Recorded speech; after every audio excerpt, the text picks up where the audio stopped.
the tune of OPP. Minority by nature, no time for idle chitter chat and petty iteration. Teaming to me exponentially like I'm Barack's inauguration. Erratic calculations, nah, I runs the infinite. Only way I slow me down is with some calcing by a limit. They might no longer show the work to answer self-evident. Some truth should be proclaimed in the Declaration of Independence. Things not instantaneous can be approximated by adding up our changes till everything integrated. Word to my partners in calculus. Yo, you down with BCP? Yeah, you know me. You down with BCP? Yeah, you know me. Integral, grind exponential. You down with BCP? That's the way we rotate radiannually. You down with BCP? Down with BCP? You down with BCP? You down with BCP? That's the way we do things limitlessly. Yeah. You down with BCP? Down with BCP? You down with BCP? You down with BCP? That's the way we do things limitlessly. Yeah. You down with BCP? Yeah, you know me. You know me. Down with BCP? Let's blow. Yeah, you know me. Sometimes I say, unfortunately, I do. Yeah. I gotta tell you what. You You know what? You know what makes me feel ridiculous about dancing right now? DJ's not here to make fun of it? This freaking mustache. Oh, I forgot. We made it. We talked about it last couple of years. We get to this day, and you come with a freshly shaved vagina face, and it's all awkward looking for everyone. And then my dumb ass forgets that it was the day that we were supposed to shave. See, and I forgot, man. I'm not doing it. Oh no. Yeah, he's doing it during the show, which I meant to have my razor and my garbage can ready, which I'll get that later. But I'm going to finish off this during the show, and I'm not going to have a mustache by the end of this show. And I'm going to be freshly shaved vagina face, and it's going to look ridiculous. You don't need a mustache. You look better the other way. But I won't be so mean tonight. Thank God we don't do a show every day, because I get to at least have another week for some of it to grow back. Not like you, though. You'll have a full-fledged Chewbacca going again in a week. I'll be like Lester is tonight in about 3 or 4 weeks, because I already shaved this up a couple times. Man. We gotta convince Lester to get on board with us. No, you can't do that. Lester, you know what? Just bring Lester on, because he's every year. Lester, he screws me. Wait, before we get to Lester, we're gonna do this, and then I go through it, and I'm growing a beard. Like the first year was like, dude, why is your beard so long? Well, I know it was like 9 weeks ago, Dan, but we were supposed to shave before the season, right, and not shave it off until they made the playoffs. It's a good thing I didn't follow that, because it'd be 3 years. Yeah, and before that, it's like, why did you just shave your whole face down to nothing? Like, and I totally forgot both sides of it. And so, but I'm here for you this year. All right. Before we bring on, we got our guest is Lester. He did an amazing article on the Windy City Gridiron that even the British Bears show on BCP talked about earlier this week. So it was about time for him to come on anyways. He's going to break that down, his amazing article about Caleb and the sacks. But before we get to Lester, because we don't want to take up too much of his time, he wants to watch football tonight, like I'm sure a lot of you do, but we're Bears fans here. We don't care about that. Let's get to our chat. Jay Grizz, what's up, my man? Creighton Wiltfong. Creighton Wiltfong. Cliff Victoria. Armando Lera Jr. Mr. Mayhem. Patty Lera. Thank you for joining us. Fa King Foster. It's always good. And Mo Lester, always good to see you again. And Jason UK Bears will be listening tomorrow on Spotify. So thank you guys for joining us tonight. I'm sure there will be more later on as the show goes. It is the first night of NFL week, so we thank you for at least being here right now. So thank you guys. Let's bring on our guest. He is one of my alumni from my own high school. We are RL. We are RL. Mr. Lester Wiltfong Jr. How you doing, buddy? What's up, guys? How y'all doing? Hanging in, brother. We are doing well, man. You want to get in on the playoff beard with us? We're shaving it down to nothing, and then we're going to grow it all the way back to that until what you have now when they finally make the playoffs in November. This is annoying as it is. I got to trim it up anyway. When I first saw you on your shorty, I thought you were Dave Wannstedt with that mustache. I'm like, what's going on over here? I'm with a celebrity, former Bears head coach, Wani, in the house. I feel so stupid with this. Like my smile is different. I just look different. It's definitely a look. If you didn't have the headphones and the hat on, I wouldn't even know who it was. Yeah, no kidding. No, seriously, or the glasses. No, and they'll be like, "Who is this guy?" It sounds like Shorty, but take the glasses off and shave. I don't know what we'll do. We'll put you in a different corner and nobody will know what to do. I thought about opening it without the glasses. That would have really messed it all up, right? That would have definitely been the Wannstedt look then right there. Yeah, you see that? Yeah. Right out here. That's Wani. Hey, Coach. What It's like this is on De Niro. that play back in '93? No, that's too early. Lester, listen, I know that we were talking, you're like, this is the first night of the NFL season. I'm like, okay, can you give us 30 minutes? You're like, yeah, I can do that. So I got you. I don't want to take up too much of your time. But before we get into your amazing article that people are talking about Caleb and his sacks, just give us your quick rundown of how you think this is going to go. Game one. We'll just talk about game one. Don't do that first, Lester. Tell everybody, because you guys got a ton of stuff going on over at Second City. I watched like 2 shows today. I saw you somewhere else. Jacob and Fonzie was on another show, and this is all like in the last hour and a half. Yeah. So everybody where you can find us and what you got going on. Sorry.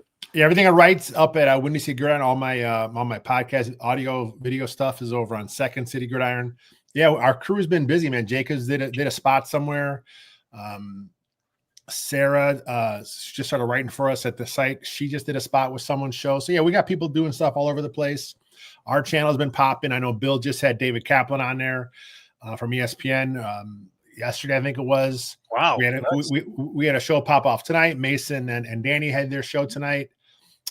We got a show tomorrow. We got a preview with Taylor Dahl. She has a preview show. I forget who her guests are. She has someone coming on to talk Bears. Oh, I think she's having ESPN's Pat the Designer on to talk Bears. I think. I know he's booked either this week or next week. I forget what it is. And then I forget who she has on, who covers the Vikings, who preview that side of the thing. Yeah. Saturday, we have Dan Pompei interview. We're kicking off a all right. Oh wait, that's enough. We're friends, right? We have each other's numbers. We did a show together on what the hell was it? I already forgot it. PSF? No, PS. What was it? Pro Sports Football app. I don't know, something like that. Yeah, PSF. Yeah. It folded. Same high school. Come on, hook us up. Can you hook us up with some of these guests? Hey, They're Lester, not mine, man. It's all Bill's. Bill's Rolodex. He's the man. He's worked in media for 20, 30 years. Shoot Bill my email address and right on. Become friends. Sorry, go ahead. Finish. Hey, Lester, I'm sorry you guys went to the same high school. They shouldn't have let him not let him go there. It might have helped you. I'm sorry we went to the high school we went to. Yeah, no, say we're kicking off a year-long what are we calling it? We're calling it 85 at 40 because the 85 Super Bowl obviously is 40 years old. So yeah. And Bill to talk a little bit about the Super Bowl team. And then he's got a bunch of other guests lined up. Me, Bill, and probably Jeff will kind of be kicking in a little bit. Jeff Burkus, my podcast co-host, will be doing some stuff for that throughout the year. We're planning on probably doing a live watch of the game at some point. And then we're also planning on doing a Bear and Balanced recap of the Super Bowl as if we just watched for the first time. Just kind of do some fun stuff this year. Wait a minute. You're cheating on me? Huh? You're cheating on me? You're going to do a live watch with the game with somebody else? The app went under, man. The app killed us. I don't know what happened to it. We should have worked on that on the side. We could have made millions. Should have. Well, we should have bought them out. Right. We could probably buy them for $5 now. You want to split it? Probably, yeah. Are the rights open yet for it? I don't know. Re-roll it. So, Lester, quick rundown of this upcoming week, and then please tell us about your Caleb Williams sack information because it's marveling, and then we'll let you go back to watching the game. Yeah, I'd say this week. Week one's so hard, right? It's hard to predict. Yeah. I mean, the Vikings, obviously, Viking fans have high hopes for their team. Bears fans obviously have hopes for our team. Who knows? I mean, the game tonight, for example, everyone thought the Eagles would come out and just smoke the Cowboys, and first quarter it's close. I mean, last I saw, I think it was 14-7 Dallas. So, week one's always hard to predict. I would love to sit here and say the Bears are going to win on Monday night, but I mean, it's toss-up. I mean, the Bears are the underdog at home. That's ridiculous, though. Come on. I mean, the Vikings are coming off a 12-win season, so I guess. But to me, you look at it, it's J.J. McCarthy, right? I mean, he's never taken a snap in the NFL. He missed his entire rookie season, and there are already some people already putting him on the pedestal, like he's going to be the next guy for the Vikings. And look, I mean, it'd be nice if he was, but can we at least see him take a snap before we start saying he's going to be the man in Minnesota? I mean, let's see what happens there. That's what I'm saying. It's going to be a challenge. It'll be a challenge for sure. I mean, it's a good team, very good roster. Bears are better than they were last year. I mean, it's a toss-up. No, it's not. It's a 28-10 game, Lester. Come on. Okay. Come on. I get it. I understand. What do you think score is going to be? But you don't have to give are we going to lose or win by how many points? I am picking the Bears. I think they have a chance to win this. They're home. I have a lot of faith in Ben Johnson and what he does as a play caller, how he schemes things up. We saw a glimpse of it, obviously, in preseason. We saw glimpses of it during training camp. And of course, we know what he did in Detroit. I mean, he is as advertised. He is that guy as far as, when he has the headset on, he knows how to call plays. He knows how to sequence. He's always thinking, several plays ahead. I mean, we're going to see him, go for a lot on fourth down because that's kind of what he does. So his third down plays are going to be a lot different than what most fans are used to. He may do something on third down because he already has it in his mind he's going to go for on fourth. So he doesn't have to pick up the first down right away because he knows, hey, I'm just going to get close enough to make it a something that my guy can make. So right, it's going to be refreshing. It's going to be interesting. Yeah, it's really refreshing. No more Shane Waldron, no more Luke Getsy. Those days are behind us. Now we have a real professional offensive play caller in Chicago, and it's going to be fun. Real. It's like last year. Last year, I forget what game it was. I turned to my wife and I said, okay, they got to drive down the field right now and score. And if they can do that, then the next possession they have, or if they do score, then they have to go for two. They have to. It's not going to hurt them, but it's going to help them. And then they did exactly that. They drove down the field, they scored, and everyone's looking at each other. Remember that game? Like, what are we doing? What are we doing? Like, that's not going to happen anymore. That's the most exciting part. Yeah. Flus was the worst. He was a terrible game manager. He cost this franchise how many wins during his 2.5 years here? 7, 8, 9 wins he cost him just because he was a moron. So, that's not going to happen. Yeah, there may be some growing pains. I mean, Ben Johnson's never been a head coach, obviously, in the NFL. He had 3 preseason games under his belt, but I'm pretty confident we're not going to see that the Flus screwing things up anymore. That kind of stuff. That's like you said, he's thinking so many steps ahead that he already knows what he's doing. That's all I please. Thank you. The word real, play some real football. Cause there's times I'm like, I sit here, Lester, and I'll be looking at the TV going, man, could you guys just be a real freaking team for once? Yeah. It's crazy because a lot of stuff Ben Johnson, like casual fans are like, oh, he's cute. It's very cutesy, a lot of trick plays because that's what's on the highlight reel. But look at his numbers in Detroit. He isn't going to run the ball. I mean, that's what he's done in Detroit. I mean, he will run the ball, and he will establish the run, and he's going to pound on the opposing defense, and he is going to, some games that may not work, and then he may do more pass happy stuff, but he wants to commit to the run. He wants to do a lot of stuff under center that helps the play action game, and I think we're going to see, like I said, week 1 I am picking him. But it should be a fun year, man. I mean, Ben Johnson. If you're not excited for Ben Johnson in Chicago, I mean, it's ridiculous. Be happy right now. It's week 1. Please, and be happy with the quarterback who threw for over 3,500 yards, 20 touchdowns, 6 interceptions, and broke or tied at least 6 records. Several Bears rookie records, if not all of them, for a quarterback. Several NFL rookie records. passes thrown without an interception, all that. We all know about all that. But what pisses me off is like the Chiefs game when James Brown was talking to Greg Gabriel or Greg Olson says, yeah, Caleb had an up and down season. And then he ends it with that. He doesn't continue by saying, but he also had this and this and this and this and this. And he had 6 comeback drives. One of them was finally a win at the end, blah, blah, blah, blah, blah. No, they want to just keep pushing the narrative. I don't want to keep Lester, I'm sure you've talked about this way too much. Yeah. I don't want to bore you with that anymore. Let's get to your real quick. Just when people talk about Caleb, I just go, in the last 60 years, how many quarterbacks have thrown for 3,500 yards in a season? Bears quarterbacks. Yeah. What's the number? Because it ain't a lot. Right. It just ain't a lot. 3, 4, something like that. I'm not sure That's where about it is. That's about it.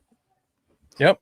I think it's just it's maddening how we can have such a great prospect who has already proven himself based on the shit that he had around him last year. And holding on to the ball too long means what? Either you're getting your ass handed to you in a sack within a second, or you're moving out of the pocket to avoid the sack, and now you're hanging on to the ball too long. Well, he didn't hold on to the ball too long like Justin Fields did. He didn't hold on to it too long because he missed the guy that was open, or he held on to it too long because he was running for his fucking life. So the numbers made it look like that. So that's all I have to say.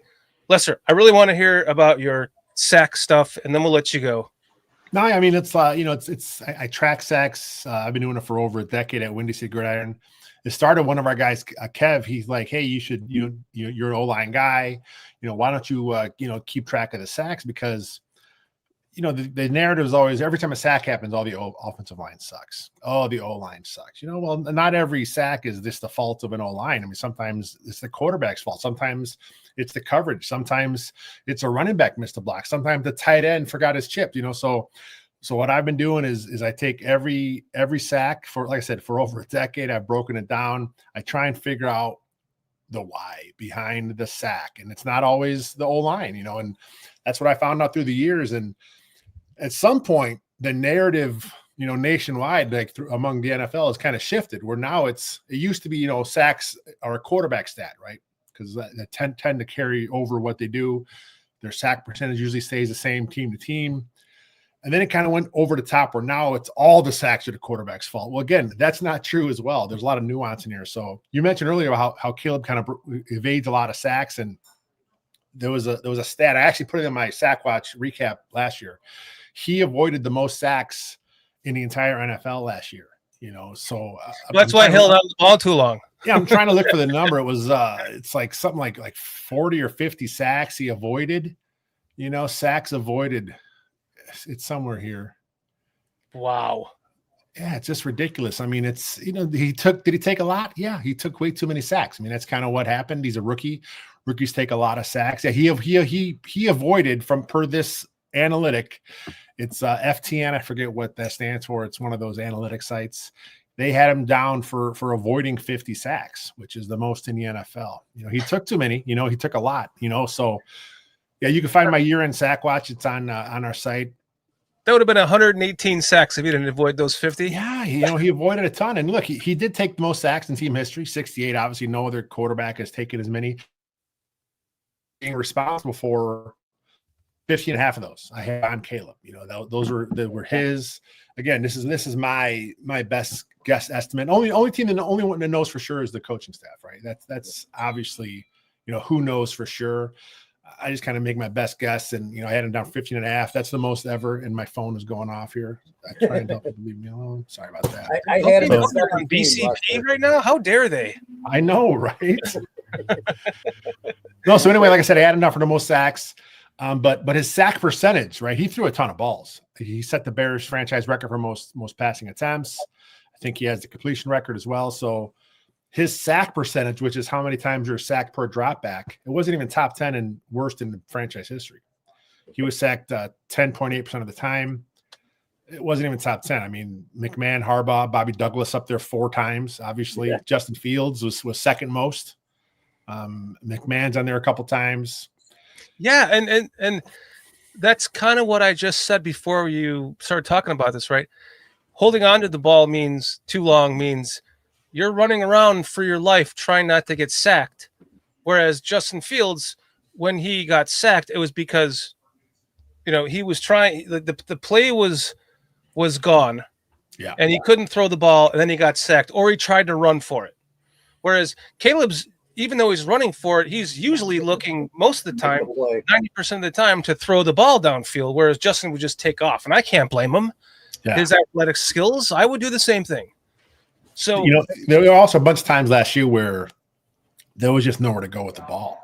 Right. Like, I'm not sure if it was the players were in the wrong spot. If Shane Waldron just wasn't, I don't know. Look, I was high on Waldron. I thought Waldron was going to come in. Again, he had done a pretty good job in Seattle, but kind of seeing Waldron made us realize that he needed that strong head coach leadership above him to kind of rein him in, which he had in Seattle and Pete Carroll. He did not have that with Flus. So he just was no one there to kind of keep him in check. So I thought Waldron was going to be good. He was horrendous. Some of his concepts made no sense to me. Some of the pass blocking concepts made no sense to me. I'm so glad Chris Morgan is out as O-line coach. I didn't understand what he was doing half the time. His guys couldn't pick up a stunt. His guys failed to recognize certain blitzes. It was just bad. The whole scheme last year just was bad. And the fact that Caleb ended up, doing as good as he did, to me, that was amazing. Far exceeded expectations. Yeah.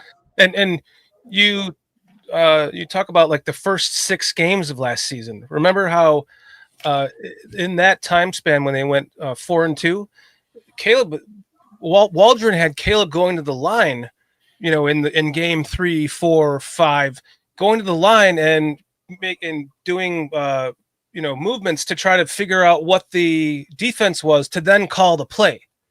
And he put that on a rookie who was in his 3rd, 4th, 5th game of his entire career. And then we saw it transpire in London when they just, he just blew up and had a fucking great game. And then we were like, okay, maybe it's all coming together.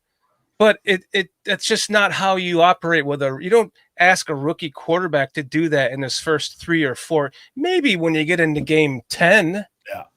But not in the very beginning of his first games of his career. So yeah, he far exceeded my expectations that I would have even thought he would have done as a rookie. I had hoped for more, of course, but far exceeded what would be expected of him as a rookie. And the only reason why he's getting shit on is because Jaden Daniels and had a better coaching staff and won more games because of it. But his stats were very similar. There was so much hype. There was so much hype about the Bears offseason. Yeah. Obviously, the first round pick of Caleb, Rome, Hard Knocks, new offensive coordinator. They fired the whole offensive coaching staff, brought a whole bunch of new guys in, seemingly for Caleb and what do you want to do here? Keenan Allen trade, and it just kind of didn't work out. I mean, they had made some moves on the O-line and just the ones they moved just didn't work out. I mean, Ryan Bates obviously got hurt. Mm-hmm. There's just other issues up front where it just didn't work out. If everyone would have stayed healthy up front, they would have had a serviceable team, but they had a ton of injuries and it just kind of fell apart. The whole Keenan Allen thing never really worked like I don't think Bears fans expected. Rome, people say Rome had a bad year. He was the third option for the team. And he still had 700 yards. Yeah. It's like, what are we doing here? Take a look at the target share, right? Yeah. Of all the third options throughout the NFL, he had the most targets, the most receptions, most yards. So it's like, it's not a valid argument saying he had a bad year because of where he was in the pecking order. This year, he'll be either first or second as far as target share probably goes. It's just a different offense. But like I said, Ben Johnson, man, I mean, he's a real deal. He's going to scheme these guys up and he's going to get them open. I mean, how often have we seen in years past open receivers, right? And we've seen that in the preseason games when it's vanilla basic offense. He's not game planning, but yet there's open receivers because of how they're scheming them. They're running the rub routes. They're having guys do things, out of the backfield, lining them up differently, looking for mismatches. It's just it's modern football, and they're moving the secondary exciting. Where they want them to go, and the linebackers where they want them to go. Yeah, it's exciting. Let's go. It's a fun time. Let's do this. Yeah, I keep comparing this in the last week since the Micah Parsons trade. I keep comparing this to the Matt Nagy era because, we had a second-year quarterback who hadn't played nearly as well as first year as Caleb did. We have a first-year offensive-minded quarterback or head coach who came from Andy Reid, who we all know didn't really call very many plays, but we thought coming from the system would work. But we always had to buy ourselves into. We had to find a reason, right, with Trubisky and with Nagy. But to me, with Caleb, I don't have to find a reason at all. I have to find a reason not to. Like, if I can think of one thing, maybe he's a little bit too short. Maybe his balls could float a little high if he has to try to get over a 6'7" offensive lineman. But that's it. Other than that, he's perfect for me. But then we do not have to sell ourselves into Ben Johnson, dude. Yeah. We do not. We have to sell ourselves out of him, right? We got to talk ourselves out of this, right? Best head coach prospect and to come down and how long? I mean, he's in the same mention, the same breath as Shanahan's and McVay and I've heard him compared to Bill Walsh. He's got that type of offensive mind. It's just come on, like the circle of some of the fans that I interact with daily. Some of them are just they're trying too hard. Like dude, we got week 1 Ben Johnson era. If you can't be excited now, then what the hell are you doing? It's very strange to me. There wasn't social media as rampant as it is. Like we're like in the peak of social media dysfunction, and back then we didn't have any of that. So you just got it from the papers. We were just talking about in the members content, what it was like to get a newspaper. That was fucking awesome. I'll tell you that much. I loved it. Speaking of papers, I used to, in high school in Round Lake, I used to go to the library every day. And I used to get this Tribune and the Sun Times. I read both sports pages every day in the library in high school. I think I was supposed to be in class. I think maybe at one point, but damn, see, that's how much more intelligent you are than me because I would buy them at the White Hen Pantry on Fairfield. Oh, come on, man. They had them in the library every day. That's where I would get them. Smart. I didn't even think about that. See. Hey, that's a quarter. That was a quarter a day back then, I believe. I've always been cheap. Even in my teenage years. You learn something every day. You learn something every day, and sometimes it's 40, 50, 30, 40 years later, you're like, really, I could have saved 25 cents a day. Now it's like $2.50 for a paper. Yeah. Go to the library. You can read it on or get a library card. I think you can do it online. Can I just like sneak into the high school and check out their instead of do it. I can't wait to see that on a YouTube video where Shorty's busted for sneaking into his high school. Especially with that mustache he's got on. Right. Right.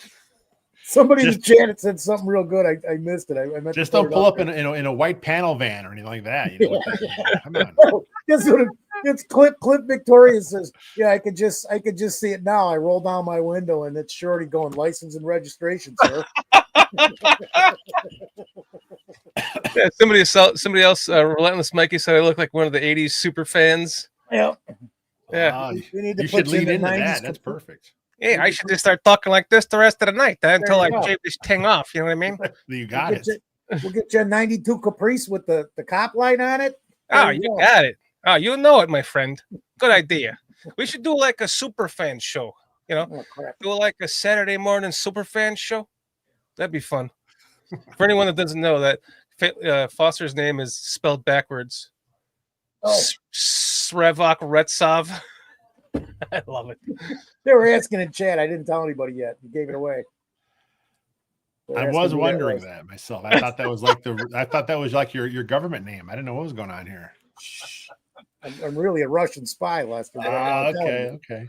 That's why I tell all the other stories to not let them know of my true heritage. I got you. So Lester, before we let you go, do you want to shave down to razor and then join us next Thursday? We can start all this over again. Yeah, I mean, I'm going to trim it up at some point. I can't take it down. My family they would lose their mind. Terrified of you? Yeah, if I got rid of that. Because it's been a long time.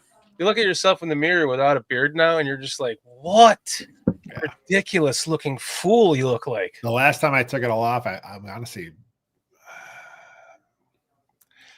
Yeah, I'm not even sure. I think my daughter was like 4 years old. She's 18 now. So 15 years ago, 14 years ago. That's how long it's been since I've actually shaved it all. Oh man. I've done that once or twice, maybe.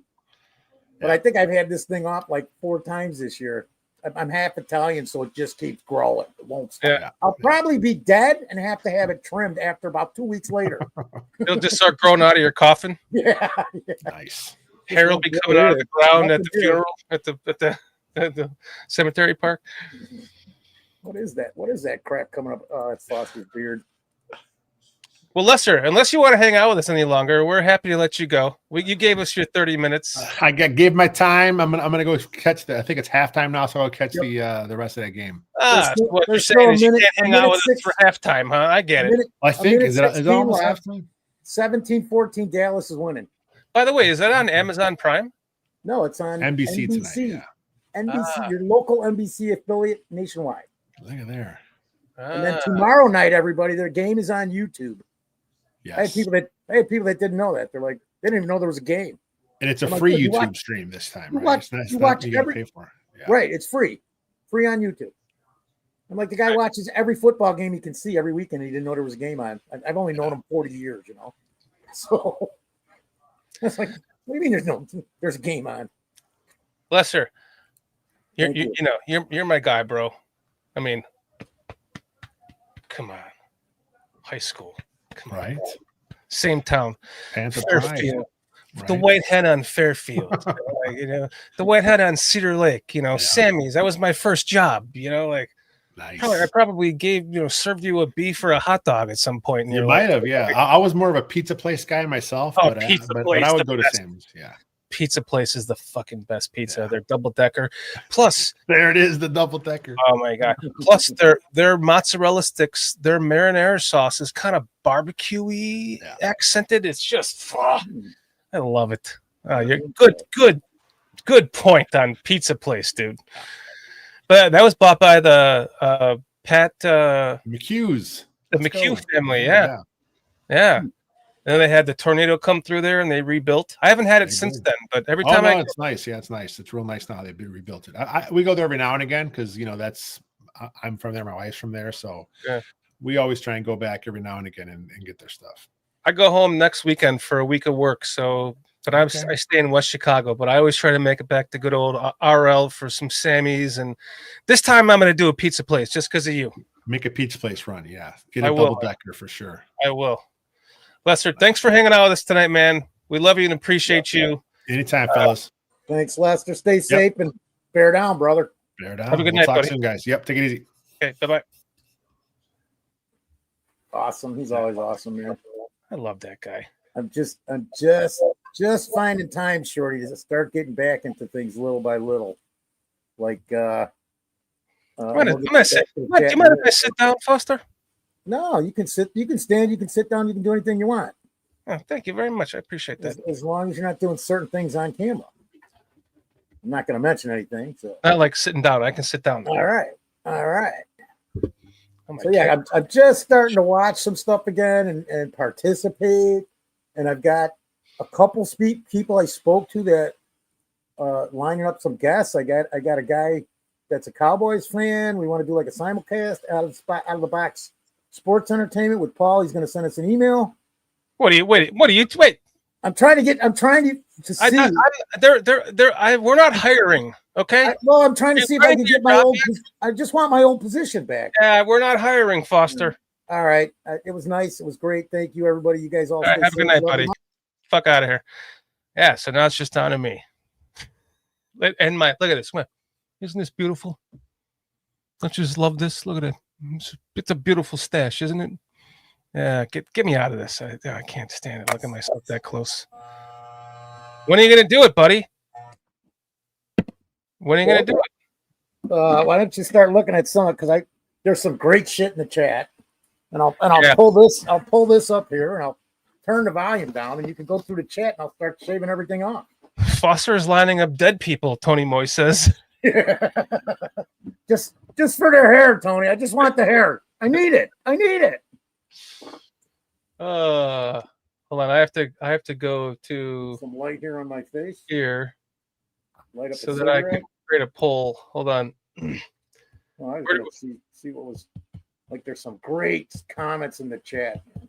Really, I'm going all the way back to the top almost. Just to let you know, PJ will be joining us in about an hour. Carl is out again. So it's just us two to entertain you as much as we can until PJ comes in and wants to turn this into a 5-hour fucking show.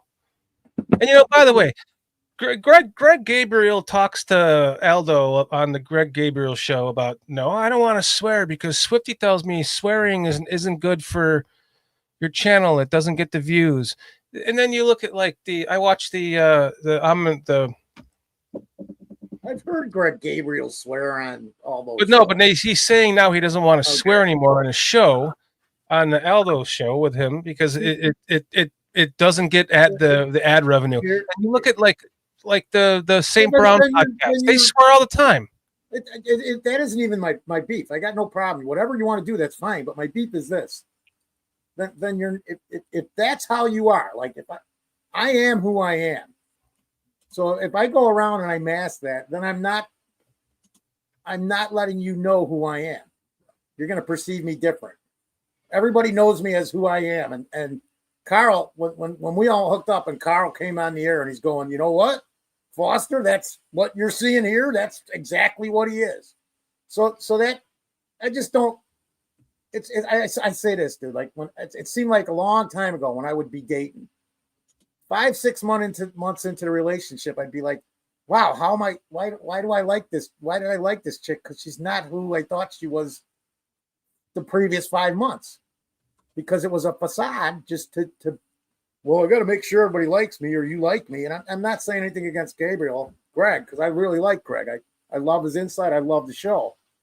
But be who you are. Don't let anyone else dictate who you are. That's the greatest freedom in this country that anybody in the world could have is you're allowed to be who you are unless you're a raving psychotic idiot who rapes or kills people and commits crimes all the time.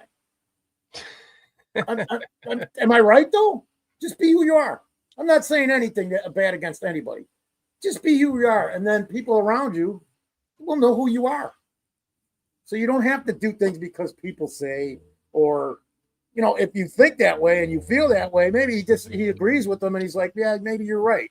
Mm-hmm. I can see that too, but be who you are. Don't be fake.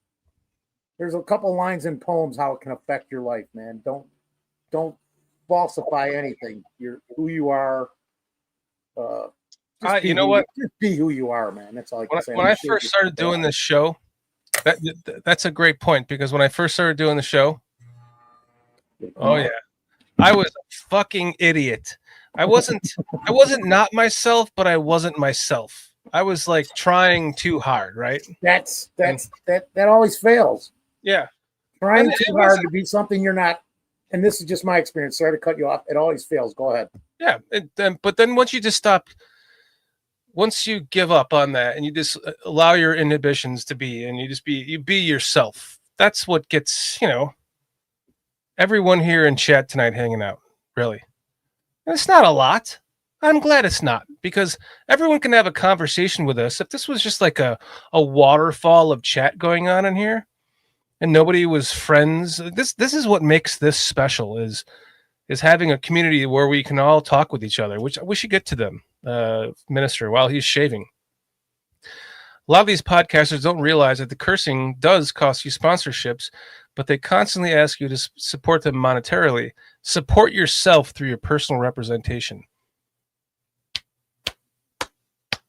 Minister Charles Johnson. Sorry. That was really, really well said, Minister. Thank you. That's right, Foster. The scroll says, be you. By the way, you could probably pass for Bruce Willis and get laid at bars.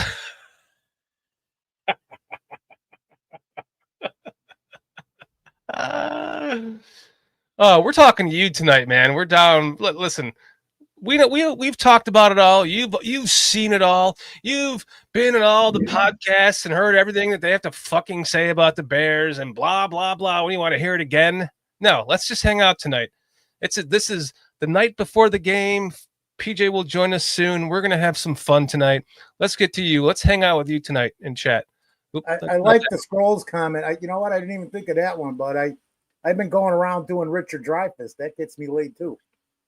Armando Lara Jr. Jr. says, family. Shorty and Foster, I can't thank you enough. This time of year, I was in a hospital. This time last year, I was in a hospital bed watching the show, and I can't thank you guys enough for what you do. Like Armando Lara Jr.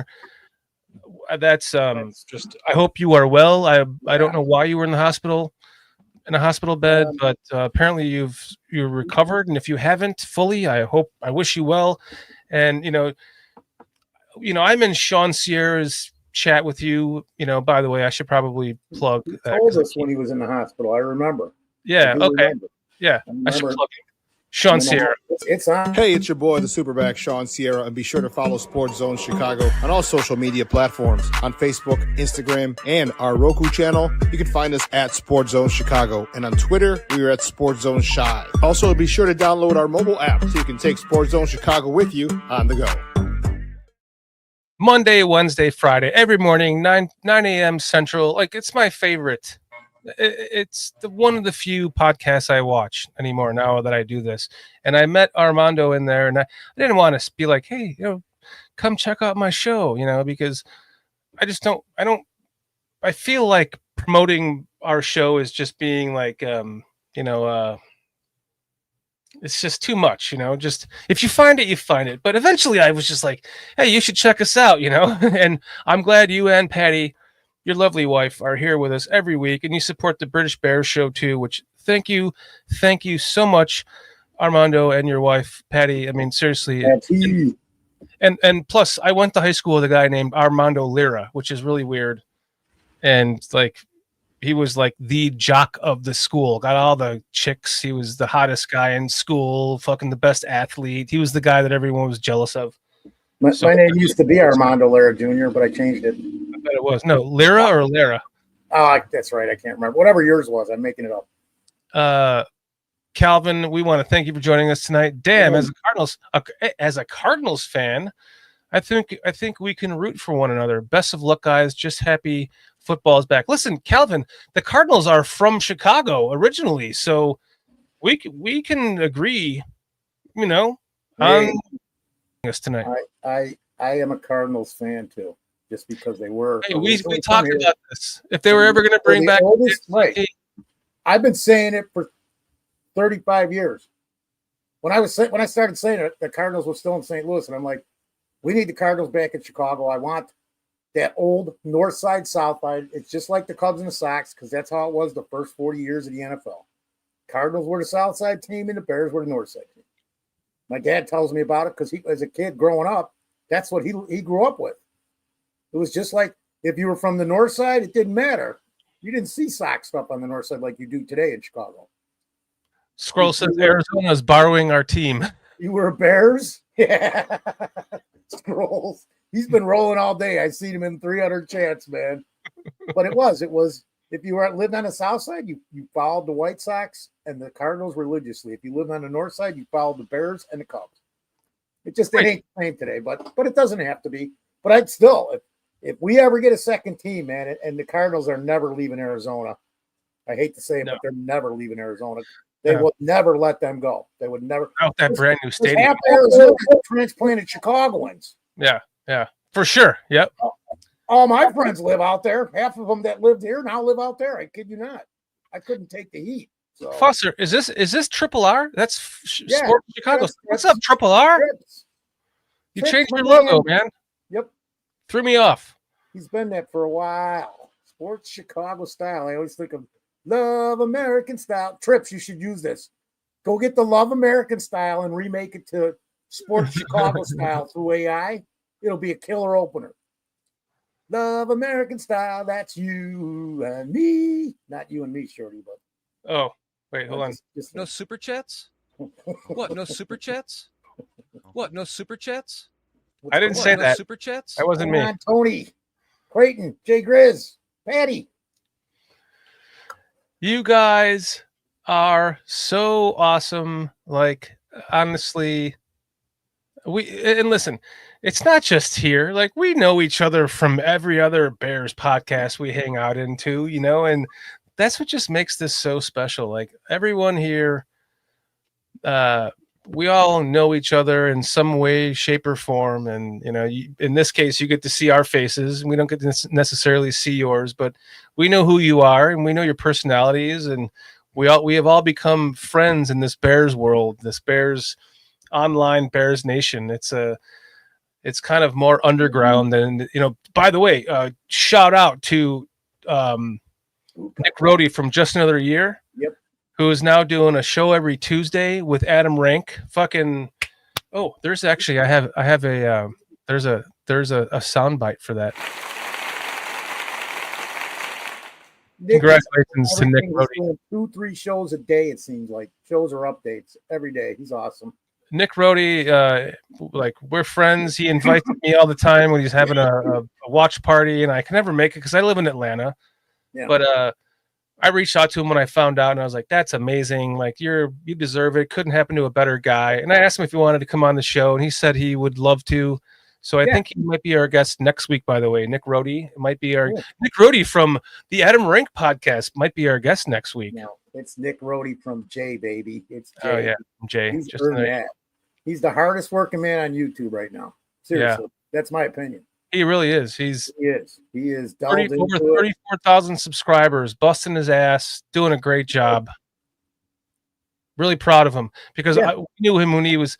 Remember when Chris Watts was in town and we did a show with him, and it was 2 years ago, and he had when Jay was on this show, I forget what his subscribers were. I think he was going for 1,000 or maybe 2,000 at the time.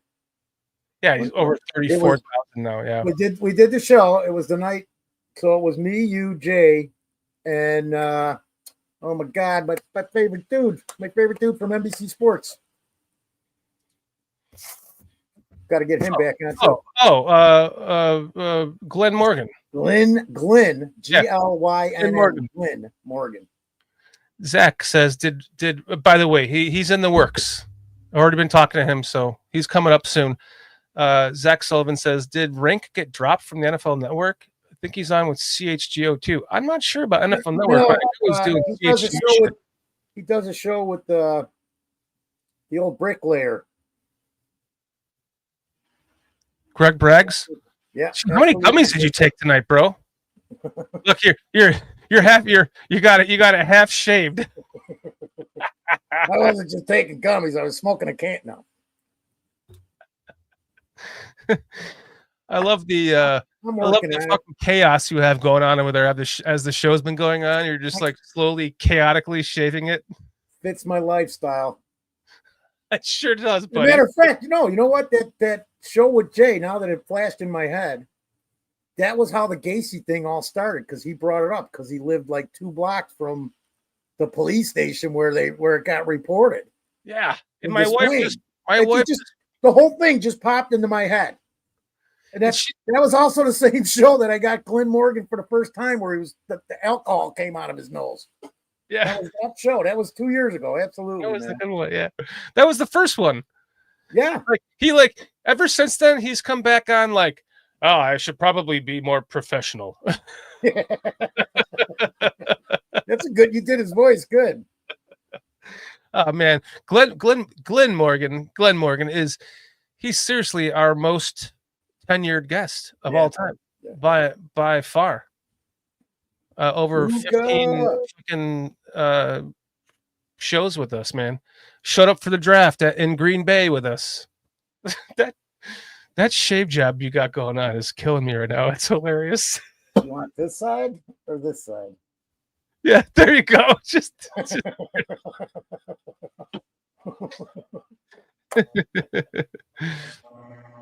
and by the way, Amphieris, what's up, my man? Thanks for joining us tonight. Fluce's D already given up 123 yards rushing. I'm disappointed in that. I was hoping Sandberg would be nailing these guys. Yeah, Armando, he does. Armando says Glenn keeps you grounded if you are a Bears fan, and that's so true because, I don't know how many of those shows you've seen, Armando, but I keep coming in thinking he's going to do one thing and he does the opposite. And I'm like, okay, I got him this week. I'm going to align with him this time. Then I align with him. And no, he's the opposit. I'm like, he zigs when I zag. That's why I just started laughing so hard when I read that. Glenn keeps you grounded if you are a Bears fan. I was going to say, not Shorty, because Shorty's always on the wrong page. And then he's pissed off or mad or frustrated or he doesn't even know what to think sometimes because you're never on sync with him. Even when you go out of your way to I'm going to be – this is before the show one night. All right, I got this, guys. I got Glenn Morgan. I got it. I'm going to be right in touch with him because I see what he's saying, and I went that route. So Shorty gets all this stuff ready to go. And then Glenn comes on and talks for like 8 minutes, and Shorty's going, what the fuck, man? I was going to be on your side tonight. No, you're on the opposite. Like every time. He's got you bamboozled every time, man. 100%. He knows when to zig. He's like, okay, he must be having me on to talk about this tonight. So then I'm going to go opposite because how it started was he came on a show and started shitting all over the Hallises. This was years ago. And we're like, wait. You're shitting all over the Hallises. And then they started, plummeting. And I started getting into the whole Muggs Hallis thing and blah, blah, blah. I was like, okay, now I see what he's talking about. I'm going to come prepared for this next one. Let's shit on the Hallises together. He's like, oh, the Hallises aren't that bad. They're really not the problem. It's the blah. I'm like, you fucking kidding me? Oh, it's slowly coming off. For anyone that has just joined us, Foster and I are beginning our playoff beards for the season. So he's shaving his head too. So he's shaving his beard off, and then he's going to go full-blown razor after he's unmuted. I'm shaving everything on my head. Oh, good. This one, not the other one. Well, I might do both. Should I do the other one on here too? No. If you have hair on your dickhead, I don't want to see that, be honest with you. I saw that. I told you about the story with the mountain man in Colorado. Yes, I don't want to see that. I don't want to hear the mushroom story again, man. I don't want to hear that. I don't want to tell it. I don't want to see it either. Keep it to yourself. So this guy's just shaving hair all over his fucking bedroom right now. He's going to find a vacuum, borrow his neighbor's, and then vacuum up all this hair. And meanwhile, I've got the wait, Shorty, no, because I got two guys coming to work tomorrow, and I just talked to the one guy right before the show, and he's usually here at 8:45. We start at 9. I asked him to come at 9:30 because I'm gonna have him clean my bedroom and clean all this shit up on top of it. I'm gonna pay somebody else to clean it up. That's how lazy I'm getting. It should be, you old fucker. It only took you, 700 plus years to get fucking lazy. Good for you, though. Hey, you got to start stuff sometime. So to continue what I was saying, for anyone that just joined us, we're going full-blown playoff beard this year, and we're starting tonight by shaving all the way down to freshly shaved vagina faces so that we can begin this season and not shave again until they make the fucking playoffs. And it happen this year. That's all I have to say. It better happen this year. It better, because what's the alternative? We're going to just keep growing beards until for another year. We're just gonna let it go until we start over again for the next season. What's the consensus on this between you and I? Could you imagine if I let this thing go for 3 years? It would be like 2.5 years. If I let mine grow, it would just be like this. It would be awful. It would be so wiry and gross. I'd have to. At least you have a nice beard. I'd have to put mine in like cornrows or braids or something. You saw how big it got. Wait do you guys see me? And I'm sure some people remember, some might not know. But wait do you see me, like at Thanksgiving time? Because it's going to be. You're not even going to see my face. I won't. I'll barely trim it or anything, man. I'm just going to grow out. And hopefully, I can do the Santa Claus thing for the kids again this year. I'm interested to see that. Romy says, "Shorty, are you clean shaven under the hat?" No, I've got a full head of hair in here, buddy. Because I'm gonna be ZZ Top. Absolutely, man. If I let it go that long, jeez. I thought about coming on. By the way, I thought about coming on here tonight like this. Hold on, let me just remove myself. Yeah, I was going to say remove yourself. Cool. Because I was going to do like, I got the gap. My first guest tonight is the owner and co-host of Bears Country Podcast from Bears Country Productions. This was Mr. Shorty, how you doing tonight? David Letterman here tonight. This is how I thought about coming on the show tonight. Just how you guys doing? Nice to meet you guys. I'm Shorty's twin brother. Okay, David Longstadt. I'm the one that did the commercial. I'm actually Dr. Dick Richards. You're not aging well, Dick. No. Hey, I don't got a gray hair on my head. You got no hair on your head. Come on. Yeah, but I'm where's my high school picture at? That see, I'm like 700 though. It's different. I got at least I didn't have a gray hair for like 300 years, dude. I kid you not. And then it all fell out. Yeah. There you go. Scroll says Shorty's looking like a young George McCaskey. Where's it all? Dude, if there's ever a movie about George McCaskey, you could do him in middle age. We'll dye your hair and stuff. If they ever do a flick, you got it. You're George McCaskey. Yeah. Oh, you're. Wow, I do look like. Look at me. I do look like George McCaskey. He is a handsome fucker. I'll give him that. Yeah, there he goes, guys. He's got to go in and ruin a good joke. Yeah. my hair's all flattened out from my hat. There we go. Wait. Armando Lara Jr. says, "Hello, I'm Richard Cranium." Cranium. Hello, I'm Richard Cranium. Look at this spot that I have from my hat. I'm Richard Cranium, the lawyer. I've come to confer with my client. Can't remember the chap's name, but he's got a speech impediment. And the British Bears listening right now, going, "That's a terrible fucking British accent, I must say." Yeah, I wasn't doing one. I was just doing. All right, I gotta put this. Where the fuck did my hat go? Oh. Just so you know, I have hair, and look, it's not gray. I'm 50 years old. I'm happy with my hair. Trips has got it too. You look like a young Ted Knight that was Ted on the Mary Tyler Moore show back in the 70s. I don't know if you remember that show. But when your hat off in that, you could pass for him almost. We gray up your hair a little bit. Yeah, no gray hair. And then John King Bravo Stockton says George is a lot of things. Handsome is not one of them. Put him in his place, John. Put him in his place. Come on, he's not ugly. He's a handsome guy. I mean, he's not ugly. You know what? He doesn't an ugly guy, and he's a nice man. He doesn't look like Kevin Warren. Like Kevin Warren looks like Jabba the fucking Hutt. Okay, but George McCaskey is a handsome dude, and like Srevak says, Retsov Srevak says, Russian Bears fan. Where's my vodka? Say what you want about George McCaskey. He is such a nice guy. We met him twice at games. Yeah. He spent 10 minutes with us shooting the shit. It was the picture. We did a bunch of shit. The first time we talked to him, Chris Watts was in town from Europe, England, and we were tailgating, and George came up to us, and we were talking, and that's when we had Justin Fields. And in fact, that's the game that Justin Fields got injured in against the Vikings. And then Tyson Bagent came in and played 4 games. And I turned to him as he was just walking away to George, and I said, "Hey, you should trade Justin Fields and start Tyson Bagent."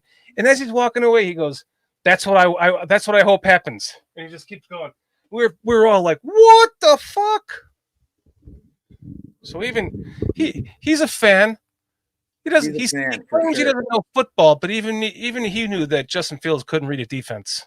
He's a fan, and he was straightforward. Remember the lady complaining about her price tickets and stuff, and he's like, he just said it for what it was, man. I think that's why I liked him right away, because even if I disagreed with what he said, that was his opinion, and he stuck to it. Because what he was talking about was like they're getting fucking ass fucked by the fucking park district, and they can't really do anything about it. Yeah, so that's why I knew they were never going to. I knew there was no way they'd stay in Chicago. So I have access to about 6 separate sets of season ticket holders. from all over the place in the stadium. And everyone I've talked to, they're like, I'm like, what? Because, okay, for anyone that doesn't know this, I have Atlanta Falcons season tickets only because they were very cheap. They have gone down in price. It cost me $1,000 a year for 2 tickets for every game. That's every game for both tickets. $1,000. That's one game for 2 seats, and I have 2 seats for the Falcons. I'm not kidding you. I'll say it again for the millionth time, and this stands true to this day.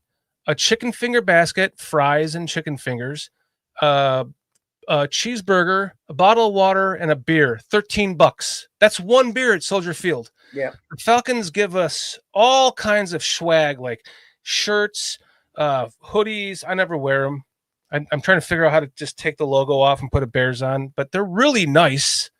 And one year they gave me this like awesome, like giant Swiss Army knife grill thing that has like the skewer on it and like the brush knife and the brush thing, and it's like a big barbecue Swiss Army knife thing, stainless steel. I mean, they take care of we can go to the stadium. We have like game day perks. We can go. They have the draft. We can go there for the draft, the stadium. We can go anywhere in the stadium. We can go in the locker room. We can go on the field. We can go anywhere for the draft. I mean, they treat us right. Bears fans, season ticket holders, they get a fucking pamphlet in the mail. It's like the lineup for the your costs are going up. They don't even give you first right to a concert that's there because they can't, because the park district owns it. This is why I'm like, fuck the fucking lakefront. Go to Arlington Heights. You can make your own money. You already own it. You can give more back to your fans because you don't have to pay for the park district bullshit. It's going to be inconvenient for a lot of people, but it's going to make it a lot more convenient for a lot more people. And, just that's what upsets me about this team is they don't take care of their fans like they should. And I believe that it's because they can't, because the park district they got them bent over. I just think there's multiple aspects of it, but that is a huge one. Their costs are ridiculous. And that's why I said I knew they were going to Arlington Heights right away. Let's read some of the stuff from the chat. Zach Sullivan says about regards to our McCaskey comments, George, why wouldn't you be nice to all the suckers that line your pockets? That's a good take, man. It's an honest point. Well, here's why, Zach. Because if your fan base knows that you're just like doing that to be, excuse me, to like just show your face, like they're going to call you out. The Chicago fans will call you out on that. But he doesn't come off that way to the people granted, he only walks around the top tier, tailgate section, which is like all the highest paid season ticket holders that pay for that section that they tailgate in. But at least he walks around the whole thing and talks to everyone for, 5-10 minutes a piece. And knowing our fan base, he doesn't have to do that, dude. Excuse me. My goodness. He could just ignore that and be like, fuck off. But I really think that he wants to feel the connection to the fan base so that he knows how we feel. Laz says Atlanta season ticket holders can actually play on special. I bet you I could. It's one of the perks of paying that money for those seats. They come out of the stands to play on. Would you like to play special teams? Yeah. So, like, true story. Laz, true story. I went to one of the drafts many years ago, like the first year, like 6 or 7 years ago, and I was on the field, and the draft was on the scoreboard all around, and I'm like on this fake field, I'm taking a video and stuff of it's literally tiny particles of ground up rubber that's like buried in like this deep of grass. So like this much of it is dirt and the rest is grass, right? So you can kind of peel the grass and see it. That's why I see how it can get stuck in your eye. But I was like, I got on the sideline. I started lining up as a wide receiver. I'm like, okay, let me see if I can just sprint this shit and fake like I'm being tackled, right? So I'm like running on it. And I'm like, and there's other people on the field too. So I'm like, should I just pretend like I'm being tackled just to see what this feels like? I'm like, I really wanted to, but I would have felt like a total jackass being like, "Whoa, let me go run and go, whoa," and just fall down and be like, "Wow, wasn't that bad," But it didn't seem like if you got tackled on it, it would feel that bad. Running on it seemed like it would have been more difficult, but being tackled on it didn't seem like it would have been. Never liked any of it. Hate it. Never liked any of it. Hate it. But I had to know what it felt like. Yeah. The scroll says, "Oh, this is tremendous. George McCaskey and Bruce Willis on the same podcast." King Buka says, "Foster, I love you, man, but without the beard, you look like you pressed charges." and then Romy comes in with this. Romy says, "Shorty needs to grow a mullet with that porn stash he's got going."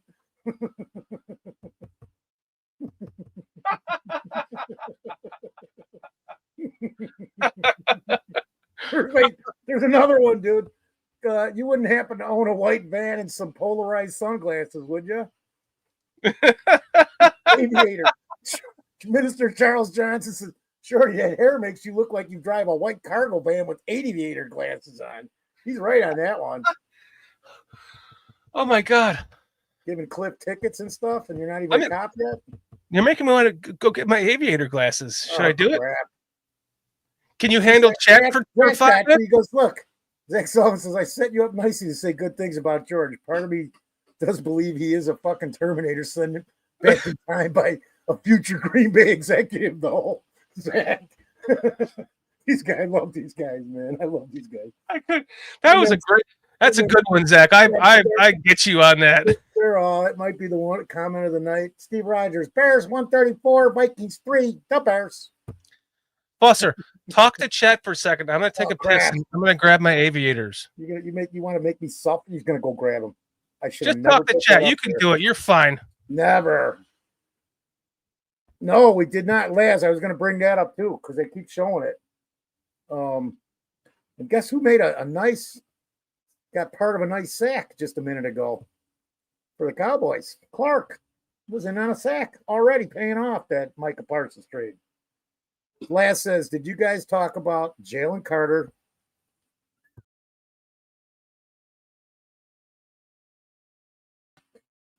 Yeah, that got pretty messed up there because I was talking and not even on the air, dead air. Last says, "Did you guys talk about Jalen Carter getting kicked out of the game before the first play, spinning on Dak Prescott?" We did not. That's just another reason to make me so happy that we didn't end up drafting that guy, because you knew there was going to be a problem at some point in his career, and I don't know how long, but kind of figured there might be a problem there. Buka, yeah, I agree with you, bud. That's just you gotta. I don't. What do you do to? How do people get these attitudes and stuff? I just don't get it, man. I don't get it. We all should be grateful that we even got the chance and we're born. You know how many abortions and how many people die before they're born? Okay, fetuses, but they're still people once they're alive. Carter is a degenerate. Yeah, and that's too. I was going to bring that up because I've been waiting for this. I'm like, Flus, don't let me down, because they actually got the Cowboys winning this game. I didn't tell anybody. I think a couple guys knew that was about it. So, and I was really hoping Sanborn would show us what we missed, but it's one game. So, yep, Cliff. They showed it a couple times. I'm shocked that they kept showing it. When he spit right on Dak's chest, man, just insane. What? How would I just don't understand the mentality and let your game talk. Don't be ignorant. Spitting on a person, that's like what Italians do that when they're just, I don't know. I'm not going to go there. But he did it right in front of the ref. Let's see what else we got back up here, because Shorty's got to find those aviator glasses. Don't know why. And now, the Shrevlak Retsov Show, your Russian Bear fan coming to you live from Moscow.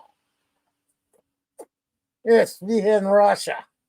We drink the vodka and we watch our bears, because they are good bears, not circus bears. Glister. Shorty, where the hell are you at, man? Never mind. What's going on in this Dallas game? Anybody? I have not watched it. So we've got 2024 Philly. Dallas got the ball. Sorry, I had to take a look, man. I wish Shorty would get back here. I'm gonna go back to the chat, guys. What do you guys think about? I mean, did you guys hear? Everybody hear the injury report today?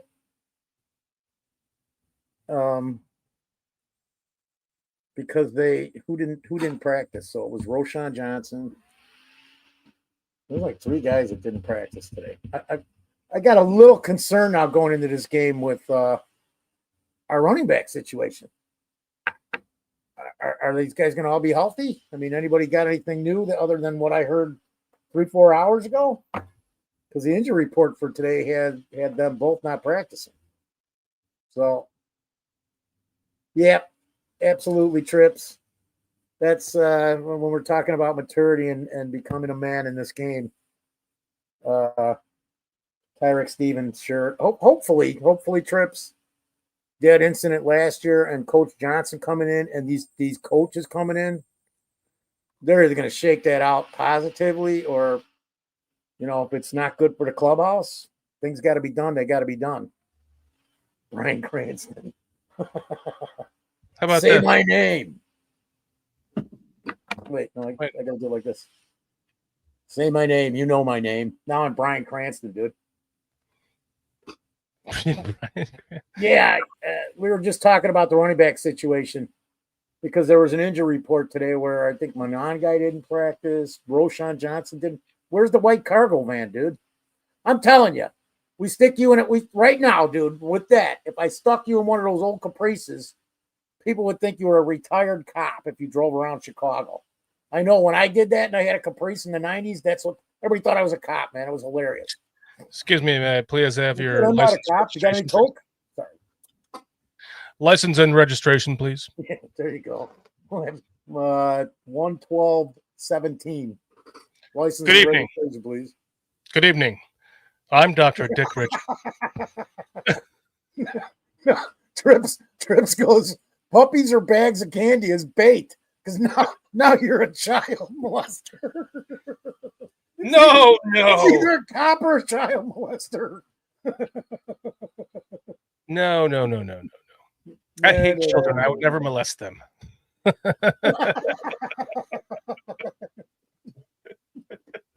Lucas says, Shorty, pulling them over. Let me know. You have the right to remain sexy, baby.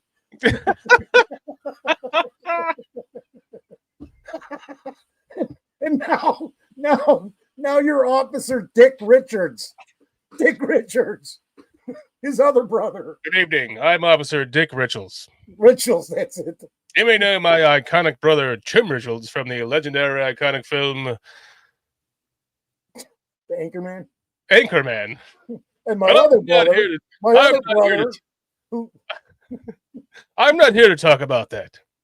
I'm here to talk about my revolutionary new product, Drippy Dicks. Now you got to go into Johnny Manziel because everybody's throwing characters at you. That Zach said that one. You Johnny Manziel now because you kind of look like him too, dude. If I pull farther away from some of those commercials, that was the other big one, Laz. And I didn't get the whole story. Did you catch that, Shorty?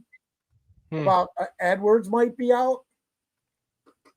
Are you fucking kidding me? And to me, again, now I'm like, because Get the fuck out of here, Foster. I don't even want to hear anything about that. Let's just talk about something else. Can we talk about Drippy Dicks or something? I'm just kidding. Go ahead. Finish what you're saying. That's awful. I just like if Edwards is out, dude, and we know Sanborn would have stepped right in that position, and it probably wouldn't have been too much of a loss. But he's not here. Somebody said that earlier, like, oh, and don't remember we got Jack Sanborn. Somebody's like, oh no, wait, that's right, we don't have him. I don't know how he's playing tonight because I haven't been able to watch the game, but I still think that was a mistake. But I hope I'm wrong.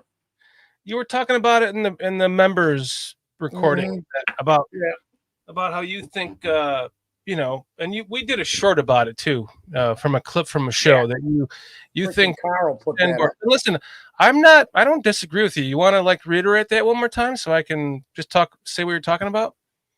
Oh, my Sanborn statement? Yeah, that you think Sanborn is going to be. I said two things, and I said it on a couple shows tonight. Not that I was on in chat and they brought it up. I said the Cowboys are going to be better than people think because everybody's bitching and crying about what's his name being gone. Don't even want to say his name. Packers suck. And then I said Sanborn is going to be a top 10 linebacker by the end of the season. And I'm just because now he's free. He's playing. He's starting at the mic. And if you guys remember what he did his rookie year when we traded the other dude to the Ravens, I know he's good but slow. But Butkus was the slowest linebacker ever. I know it's a different era, but all you got to do is be quick, 20 yards this direction, 20 yards that direction, 10 forward, 10 back, and you can be an effective linebacker. Butkus wasn't slow.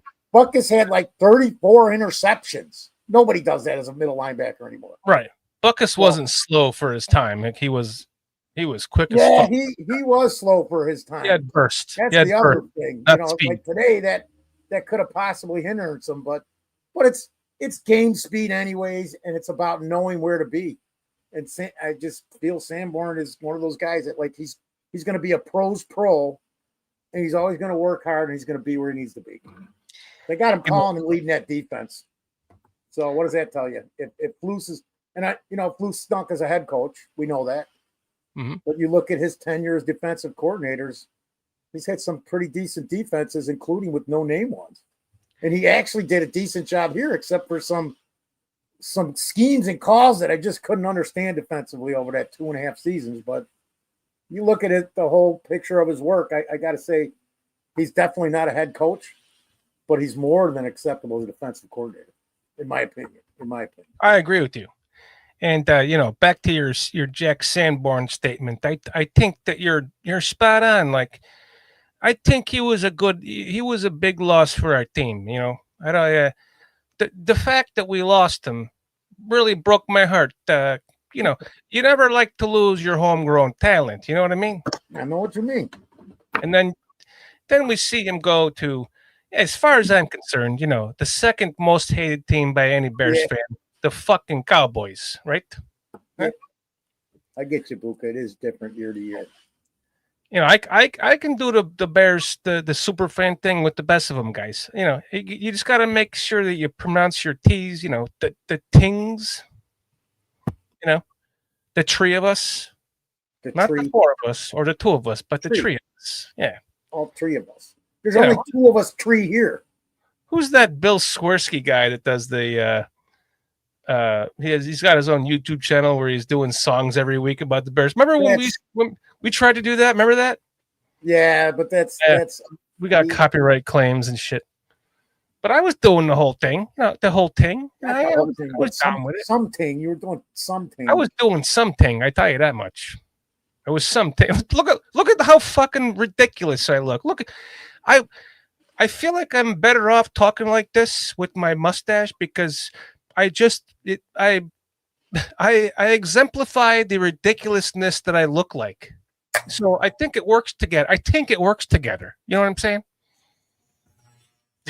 Sorry, I went up and I was like, oh crap, there's still hair. I'm sure I got to shave because I can't even see what I'm doing. As this guy is shaving his fucking scalp. You know what I'm saying? Hey, you know what I just found out? I found out that I got a beard under my beard. There's a tell beard me all under my about beard. It, you do. You got a beard under your beard, Foster. What's going on? What's under the beard? Another freaking beard. Fucking beard. What's going on? I'm gonna have to get the razor out. Maybe take care of all this. I might do the cranium too. Hey, you try to take the razor out, you better have a sharpener for your blades because it's gonna take you a half a day to get through that shit. You're not kidding, dude. It's like 2 razors. You're like even my electric razor won't cut through this part of my mustache. Trips wants to know, hey, why is he talking like Chef Trips from over by Dare? I think that Chef Trips tries to talk more like this. Whereas I am strictly trying to just talk like a, one of the super fans. You know what I'm saying? Chef Trips likes to break it up a little bit more and give pauses between his words and sometimes his sentences. But you'll never get the Trips faces. That you can't do the Trips faces. Only Trips can do the Trips faces. By the way, for anyone that has not checked out Triple R Sports Chicago Styles brilliancy in the content that he creates on his channel, and please go check out Sports Chicago Style. He is unique, one of a kind, and he's doing something that none of us could even like have the balls to do. And we love you for that, Triple R. I gotta throw this in, Shorty. I'm being wait, you guys, you say you gotta throw this in? Throw this in. You gotta throw it in there. By the way, really quick, I just want to finish by saying, Triple R. I mean, you've been here since day one of the channel, pretty much. We love you and support you.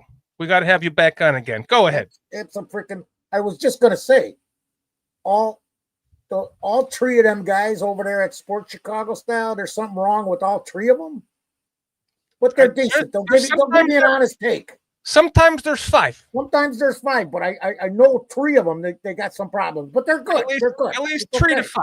But yeah, Skeletor, skull shavers are the best. Dude, if you can pull it off like you can, do it. If I tried to shave my skull, that'd be like moles and like weird pockets in it and shit. I'd look see the dents. I'd look like fucking Scottie Pippen with moles. You know, you'd be like, god damn, grow your hair back, shorty. Yeah, this game, there's some crazy stuff going on. The Dallas fumbled. Eagles got the ball. Sanders is celebrating before he's got a freaking touchdown.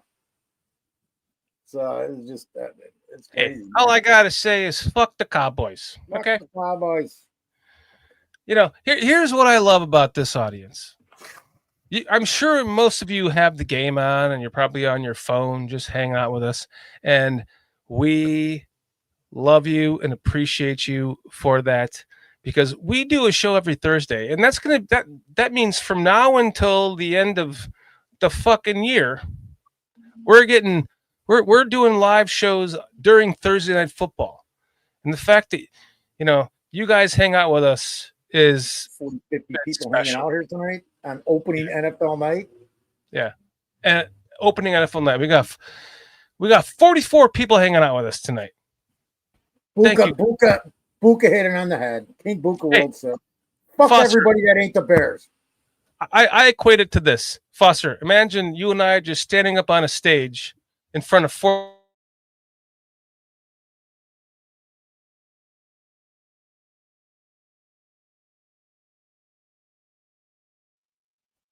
So am I frozen or is it Shorty? What happened? I don't rightly know. I'm going to have to look at this situation. I think Shorty just got canned out here. Let's see what he's got to say. Hey, put me on speaker. I did. Let me see if people can hear you. Okay, so my internet just rebooted, so I'll be back in like 5 minutes. Oh, crap. Oh, yeah, okay. And, YouTube must not have liked me, doing the 85 Bears super fan. Oh, you're kidding me. Yeah, who knows? Yeah. What timing? They got terrible timing with you. Surge, which rebooted my internet. This was the second time today, so I'll be back in a couple of minutes. Can you guys hear Shorty or no? I got to read the chat here. Can you hear me? Can you hear me? Can you hear me now? I don't know. I can keep talking to you until the cows come home. You're going to talk to me till cows come home?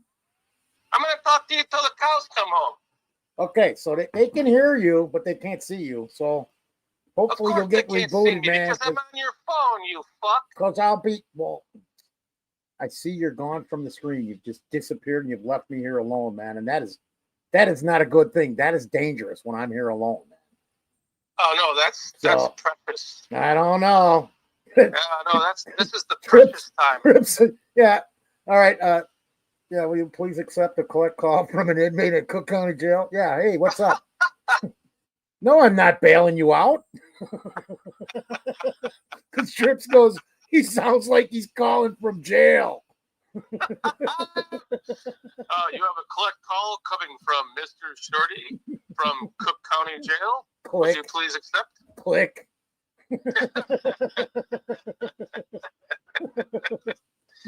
Now we've got a lightning delay at the game, and it's 24-20. Philly's still up. I'm sitting here just waiting for my internet to reboot, and then I'll be right back with you.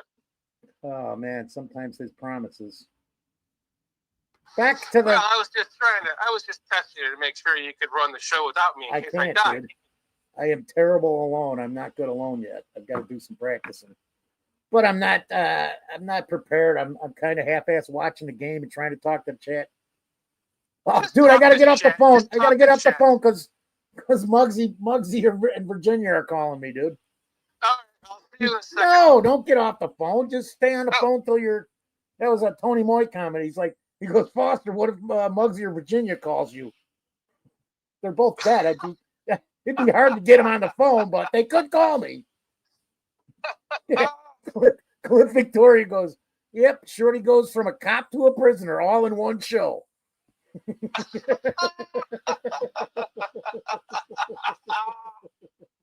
These guys are awesome, man. Wait, I'm coming back. Okay. I'll get back to the running back thing. I mean, you guys, I'm asking all you guys in the chat. We should probably put a poll up. All right, here I am. Look, I'm still on my phone with you. Crap. Yeah, I got a suspect. What's your 20? Suspect in custody. I was trying to do it on the phone. You could hear it in the background. Hey, we got a 2020 and a suspect 2.5 miles away. Over at the glasses, top 20. Suspect in custody. We've got blood on the streets on Foster Avenue in Chicago. Can we get some backup, please?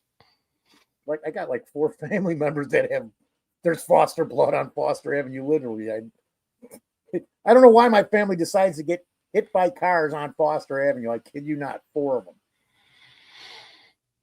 Sister, a couple cousins. Maybe you should change your last name. All right, it's only 2. My sister and my cousin got hit on Foster. Oh, look, we lost like 15 viewers because I lost my internet. Look at that.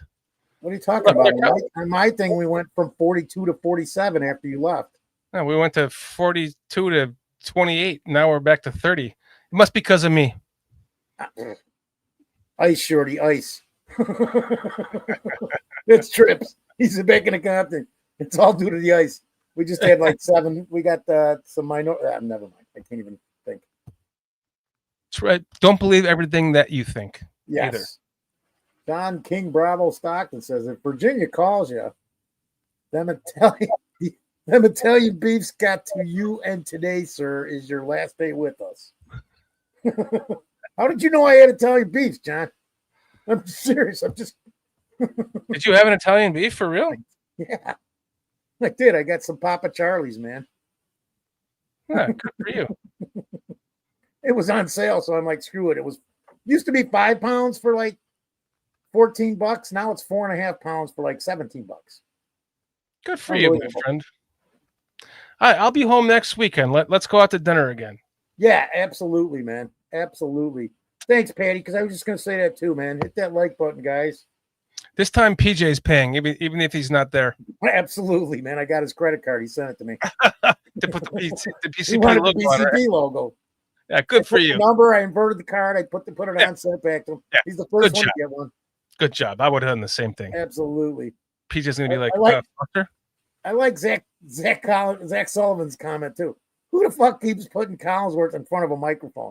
Can they please retire this asshole? I agree with it. You know what? Thank you, Zach. Yes. I liked him as a player because he was a decent player, man. I was kind of a Bengals fan too, but I am not a fan of his behind the microphone, dude. Not during these games. Oh, wait. They King can do better. Wait, King. Hold on. I'm trying to follow King Bravo Stocktones. If Virginia calls you, tell them Italian beefs. Wait. If Virginia calls you, if Virginia calls you, them Italian beefs got to you, and today's your last day with us. Okay. So then he says, I'm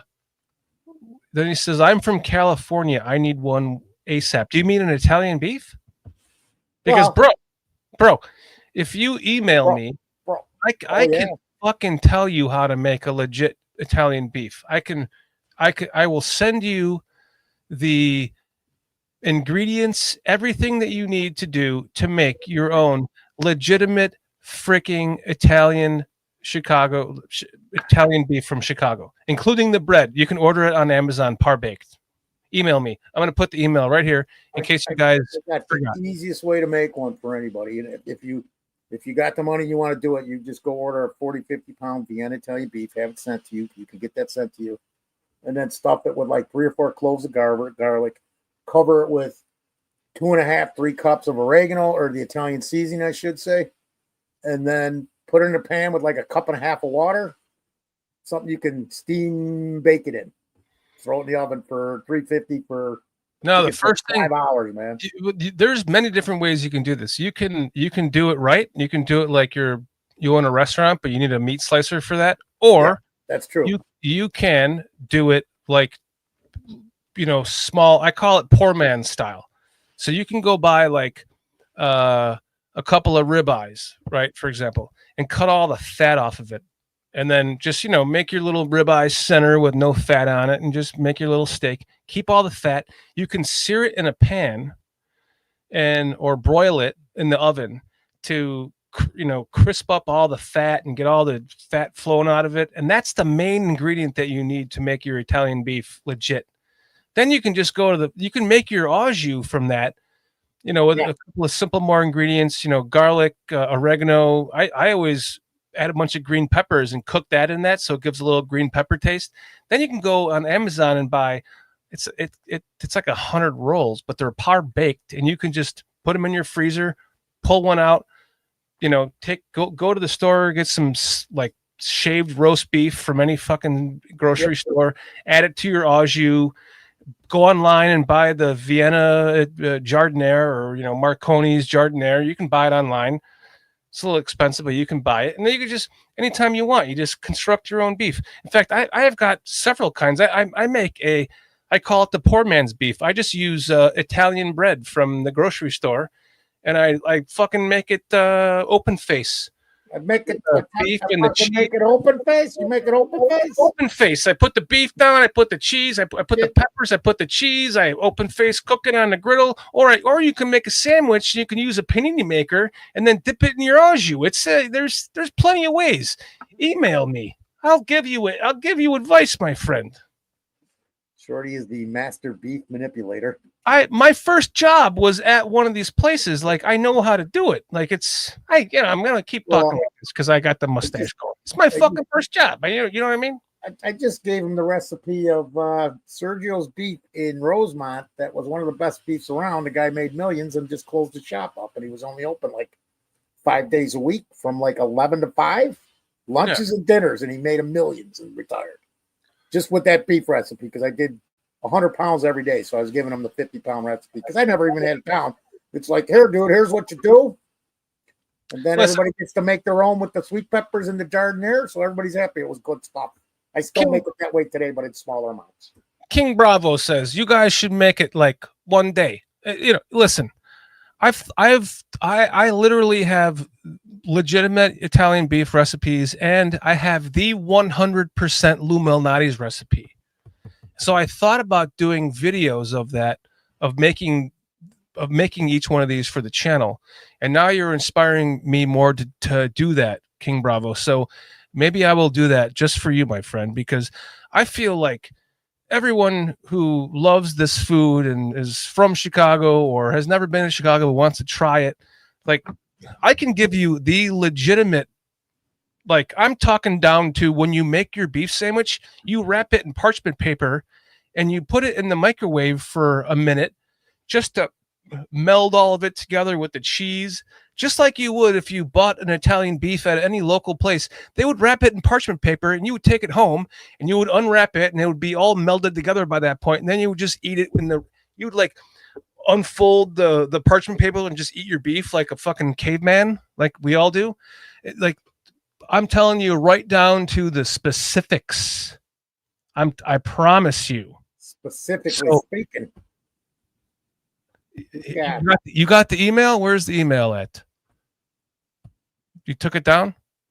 I did. To just email us if you want some shit. If you want an Italian beef recipe, or you want the legitimate 100. I'm talking about from the restaurant, from a manager, the 100% fucking recipe for Lou Malnati's. I will give it to you if you are one of our, a loyal chat members, which all of you are here right now. I won't even give it to me. He's going to give it to you guys. You don't fucking need it. You can get a Lou Malnati's from Yeah, but I don't know why I did that. That was a mistake. It might cost you half the price to make it, but you're not going to do that. You're going to go order it. No, I'm not. I'm going to make it. You're damn right you're not. That shit make me feel bad. Hey, I got the mustache and the glasses going tonight. Don't fuck with me, Foster. Okay, tonight you got it, man. Tonight you're gonna fuck with me because I got like another 40 minutes in me with this mustache, and then it's gone, and then I'm right back to being there. Now I'm a totally different guy because I don't have the mustache to hide behind. Yeah. Damn. Or I'll take off the aviator glasses too, which is, as you can see, I have crooked ears, so they don't align on my face. Yeah. But seriously, you guys are awesome. Thank you for hanging out with us tonight once again. Thanks for putting up with us.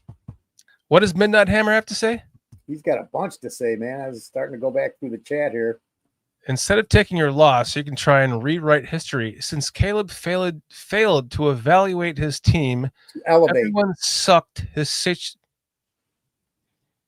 I'm pulling that from here.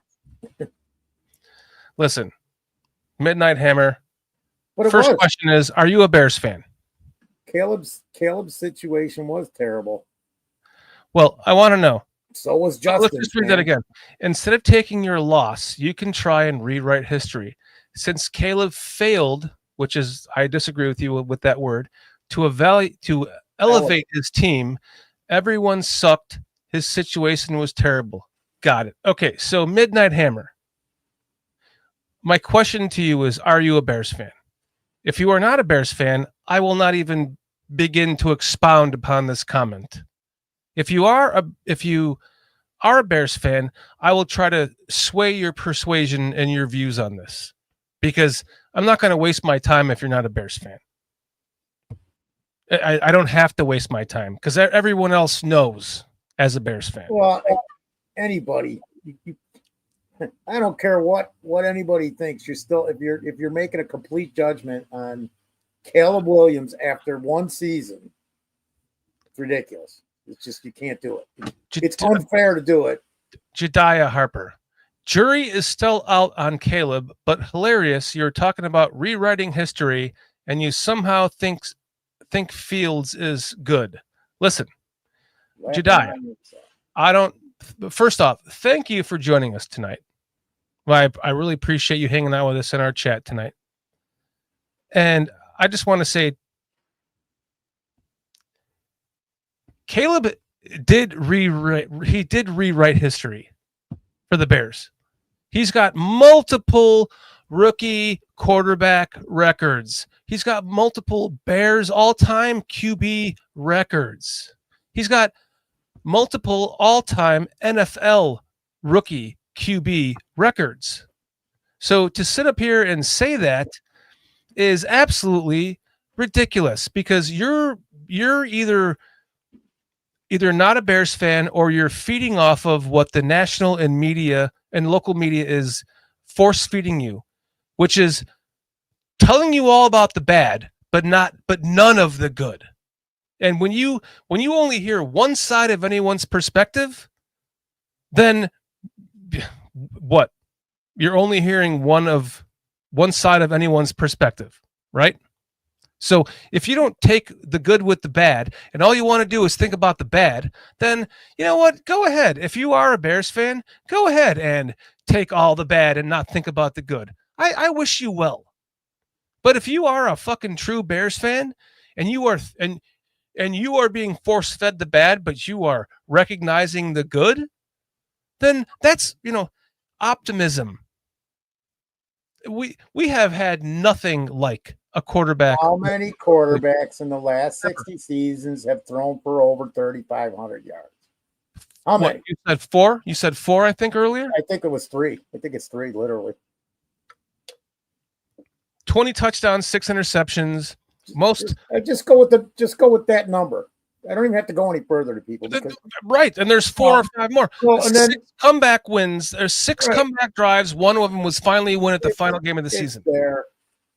John King Bravo Stockton says the jury is not out on Caleb. He's good. He's been amazing. So, everybody's got I can't. Hold on. Oh, because Chad Speaker's here too. We missed to say hi to Chad. He just popped in. Chad. Speaker. Good one, Foster. I tried, man. I'm learning from you. You nailed it. Jediah Harper says, as a lifelong Bears fan, I'm stoked about Caleb, but I think he's still got to improve himself, is all I was saying. Okay, so Jediah, that means that it's one of two things. You are either so young that you are fully ingrained into what we've dealt with for 20 years or so. Crap. You're fully ingrained into the world where we now have Twitter and all this social media that allows people to just spew the diarrhea out of their mouths. Whereas we grew up, we didn't have internet until the 90s. And so we were looking at the papers and whatever was on like ESPN or HBO. HBO had remember HBO, the wonderful show. I love it to this day. NFL HBO. What was it called? NFL Inside the NFL. Oh, I was gonna say which show. It was a great show on HBO. Then there was the Bear Report that I got delivered to my house every week or every 2 weeks. Then you got the Sun-Times and the Tribune. That was it. And now you're just you could run out by the sporting news. You've got Twitter, you got Instagram, you got X, you got everything that compounds to have everyone to have an opinion about nothing. You have an opinion about what? A rookie quarterback, Jediah? Peyton Manning threw 28 fucking interceptions his rookie year. Caleb threw 6. So to sit here and expound what you think his career is going to be from here on out based on multiple records for not only Bears but the NFL and still shit on that? You're I don't know what your expectations are, Jediah. Or listen, he far exceeded my expectations for last year, and that was with all the bullshit that happened to him.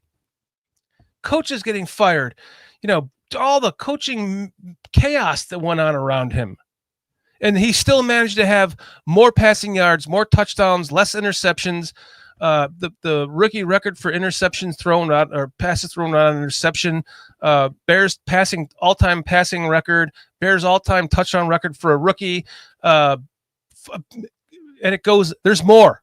There's more. I don't have to even. That's enough for me to even say. To complete this argument. So we could just go. I could just go and read like the 10 or 12 comments in a row from a bunch of people because there's sides to it all.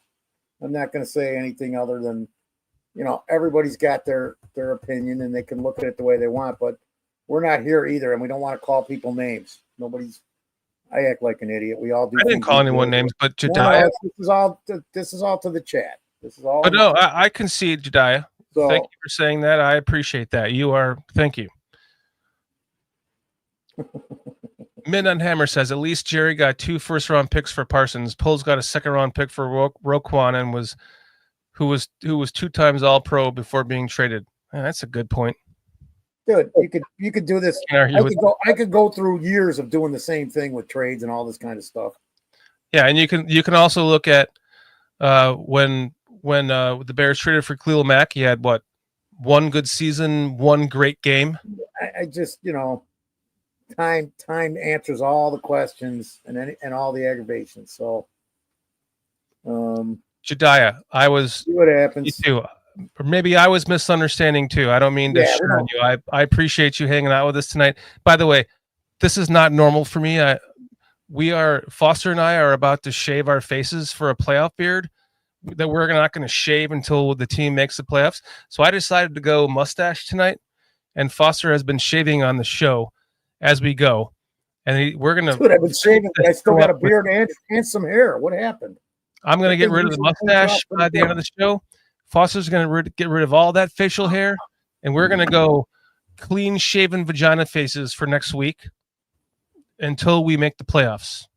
So no worries, Jediah. Thank you. I appreciate it. It's all good. And that's why I'm just like, we gotta slow down and not get overhyped with this, because misunderstand, especially it's one thing I like when I'm texting people, man, I don't like that because they can't see how I'm looking. Exactly. They don't know how I'm speaking it. So it's all good, man. And we're here to have fun and enjoy what should be a freaking exciting season, no matter what happens. It really, with the talent on this team, and I think Minnesota's got more talent, but with the talent on this team, man, we should be excited because the last couple coaches, this is the most excited I think I said this is the most exciting. The only two other coaches I can compare with feeling to when they came in, and I really can't even compare Lovey with this. It's more like when Ditka came in is what I feel like with Ben Johnson.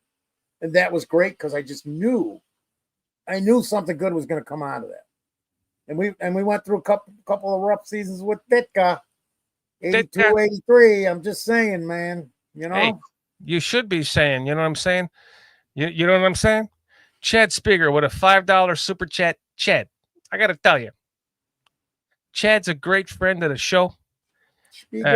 We talked several times in the last couple of weeks. He's been a great guy. Listen, our friends on the channel, I give my number out to you guys, and we can talk and hang out on the side, and we don't even need to do it on the show. And that's what I love about this. We've made a lot of friends doing this, and Chad's one of them. And Chad, he's a member. He continues to give us super chats, and I want to thank you, Chad, so much for your generous donation tonight of $5. He says, "Love you guys, the Ditka stash and the glasses." Thank you, my friend. I appreciate it. I'll keep doing this until I shave the mustache. Then I'll go back to being myself.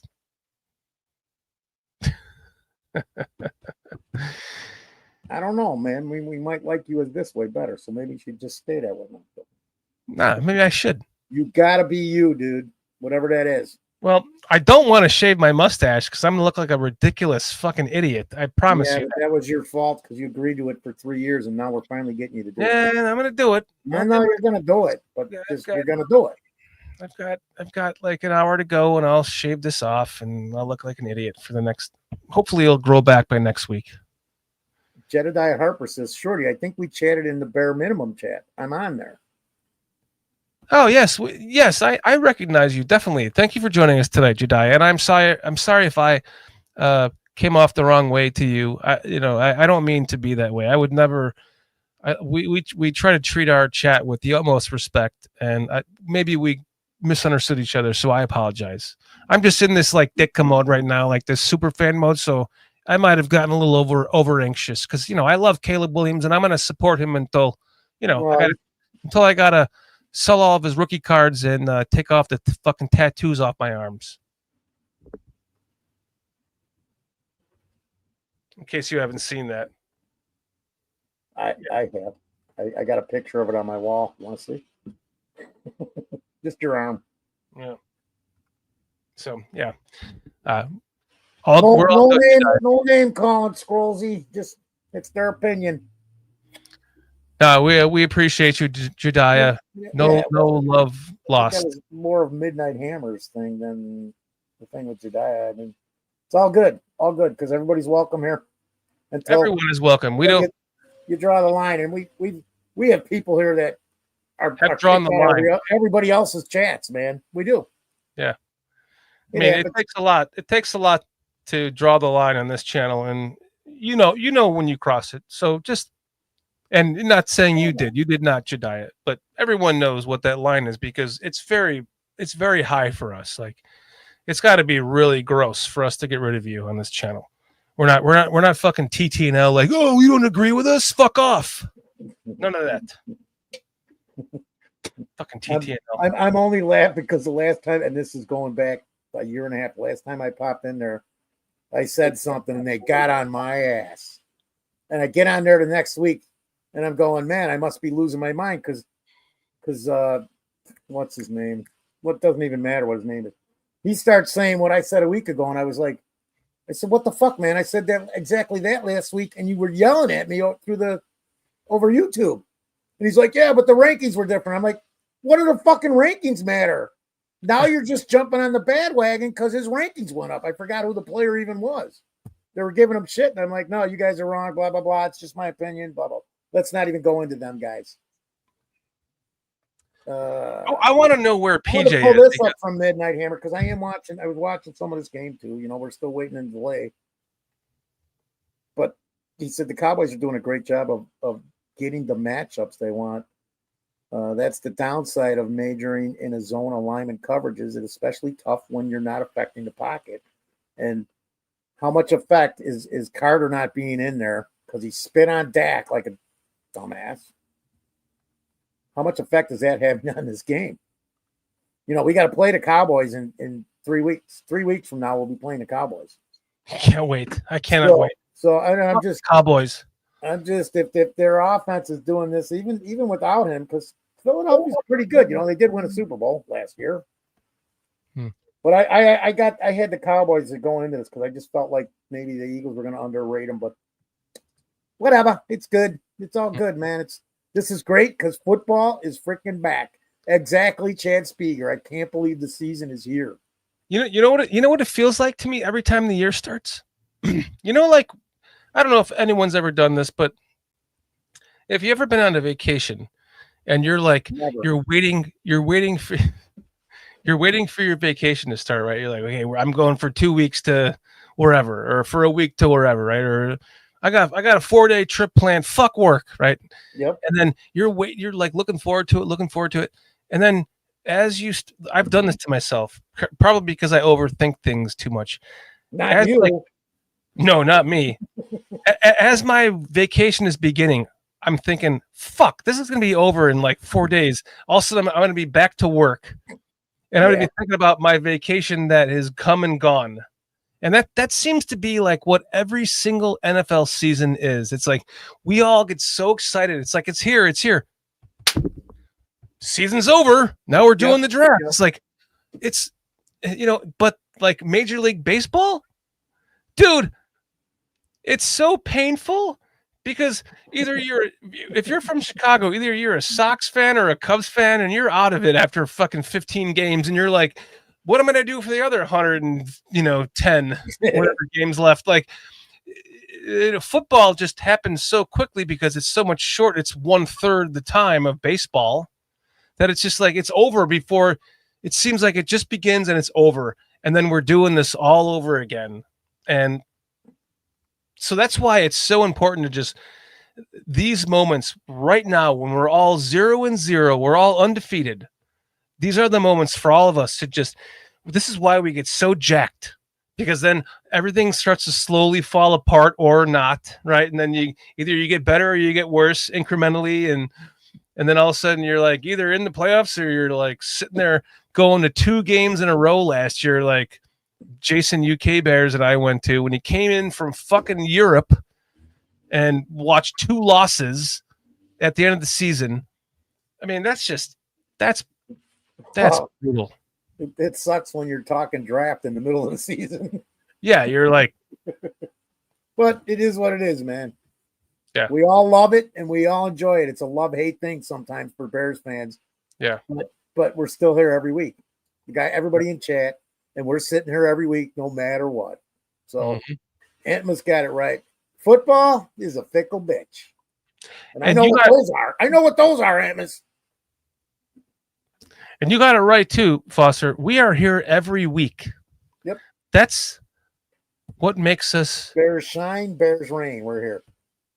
I think a little bit unique. A lot of people keep the schedule. All the big boys keep the schedule because they're getting paid and, they're paying people and they're just, but we're here every week on our own accord, every fucking Thursday, matching up with you guys. because we love this. We love it, and we love it because of you in chat. Honestly, if we sat here with 2 people watching, we'd be like, we can't. Why are we doing this? No, I could do that with 2 people watching if they were making fun of us and doing all the things that chat does.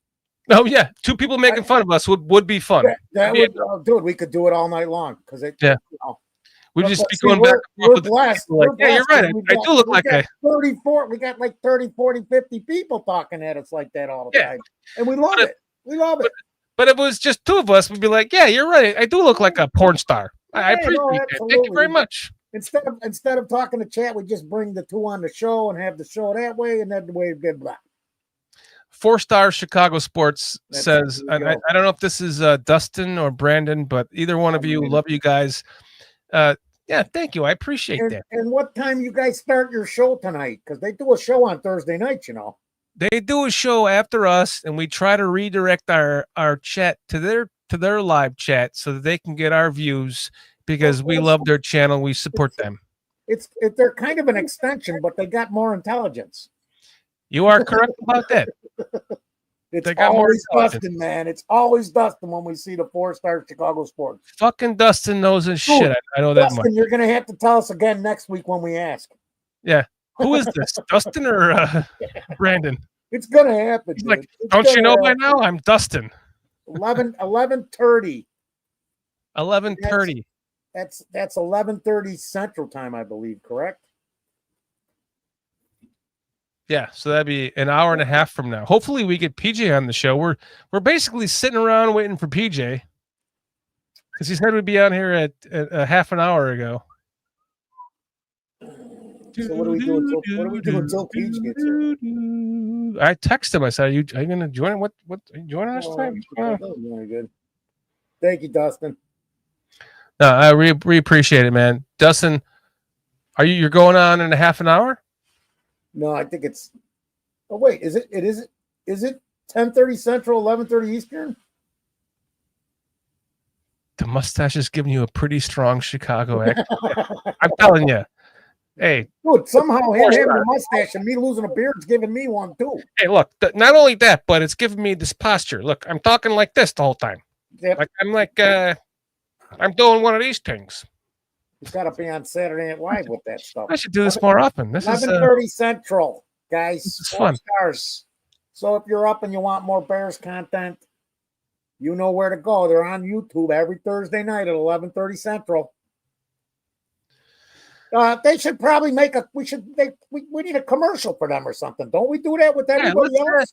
Hey, Dustin, Brandon, send us over some kind of thing we can promote you. And then it'll go on like a promotion thing, right? Something like that. We'll promote the hell out of you guys. Yeah. Midnight Hammer says, until the Bears get ownership that's hungry for a Super Bowl trophy, this terrible organization deserves no delusional hype. And I got to disagree with you because up until about 4 months ago, I could have agreed with you, Midnight Hammer. But the delusional hype comes from Ben Johnson, period. And he's changing the organization. I just say, I think they're very hungry for a Super Bowl just to start my first, throw in there. And are you trying to talk like me right now, or what's going on? You got the mustache, and it's having an effect all the way here. Oh, so the beard coming off is making the mustache work for you as well. Well, it's something to do with your mustache, Shorty. I don't know. I mean, I want to see if people. I want to see how many people are sitting at home talking to their wives, going, "Hey, hon, get me a beer." Hey, hon, can you grab me a beer? I'll bet somebody in the chat's talking like this to somebody tonight, and you guys probably somewhere. I want to know if anybody in the chat will admit it. These fucking guys are talking just like that. Shorty's mustache has affected us all because we're all kind of talking Chicago. It's from city Chicago shit. So the question is. Let me start a chat poll. There you know what, Shorty? That's a good idea. I just don't know if you're a cop or a molester, but that's a good idea. So we got let's look at the first chat poll. We got 57%. What was that? Is it real? Yes, it's real. The mustache and football, Dustin. So where'd it go? What's the dude? Edmonds says, I tried talking like that, but my daughter's looking at me like, who the fuck is this clown?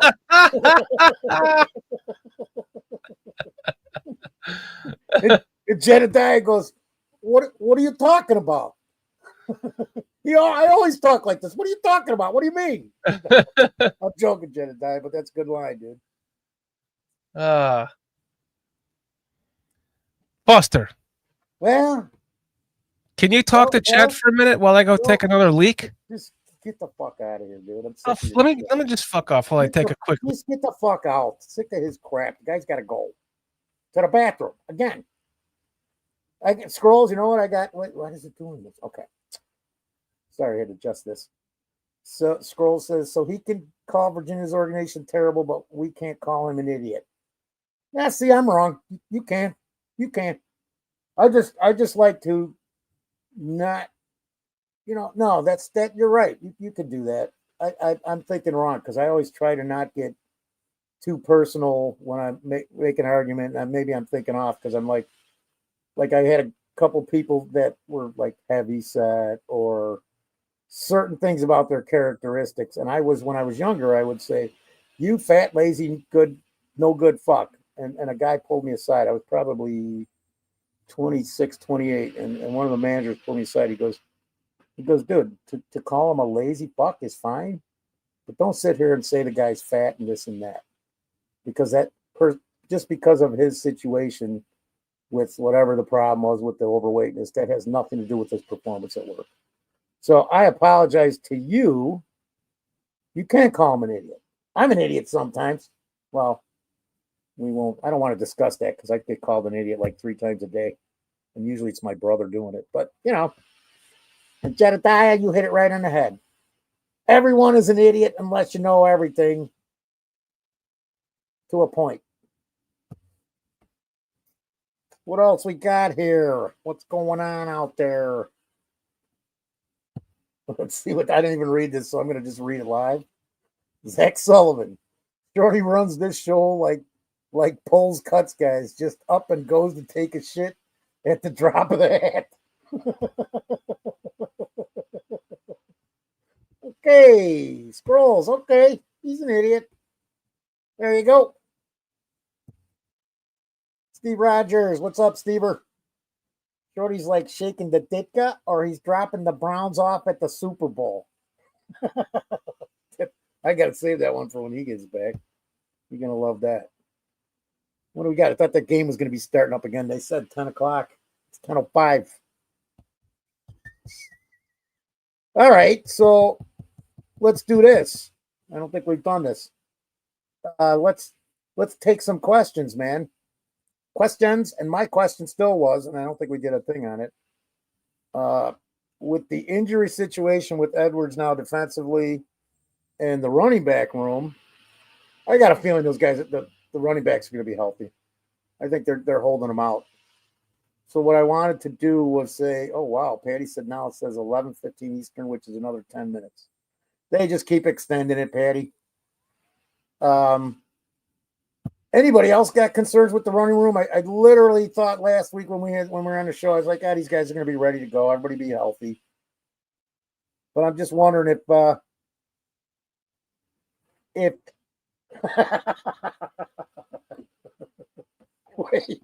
wait. Steve, I saved this for you. I started. Steve Rogers said, Shorty's like shaking the ditka, or he's dropping the Browns off at the Super Bowl because you keep making bathroom runs. Oh, crap, Shorty, crap. I got to fuck it up. Yeah. Shit. Oh, no.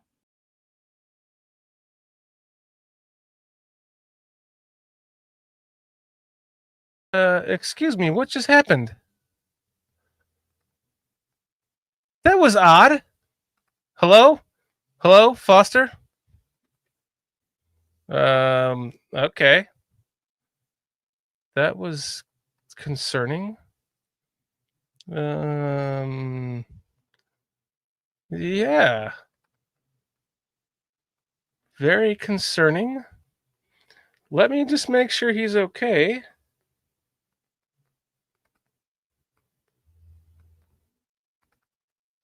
He better be fucking with us. Did you see that? That was weird, right?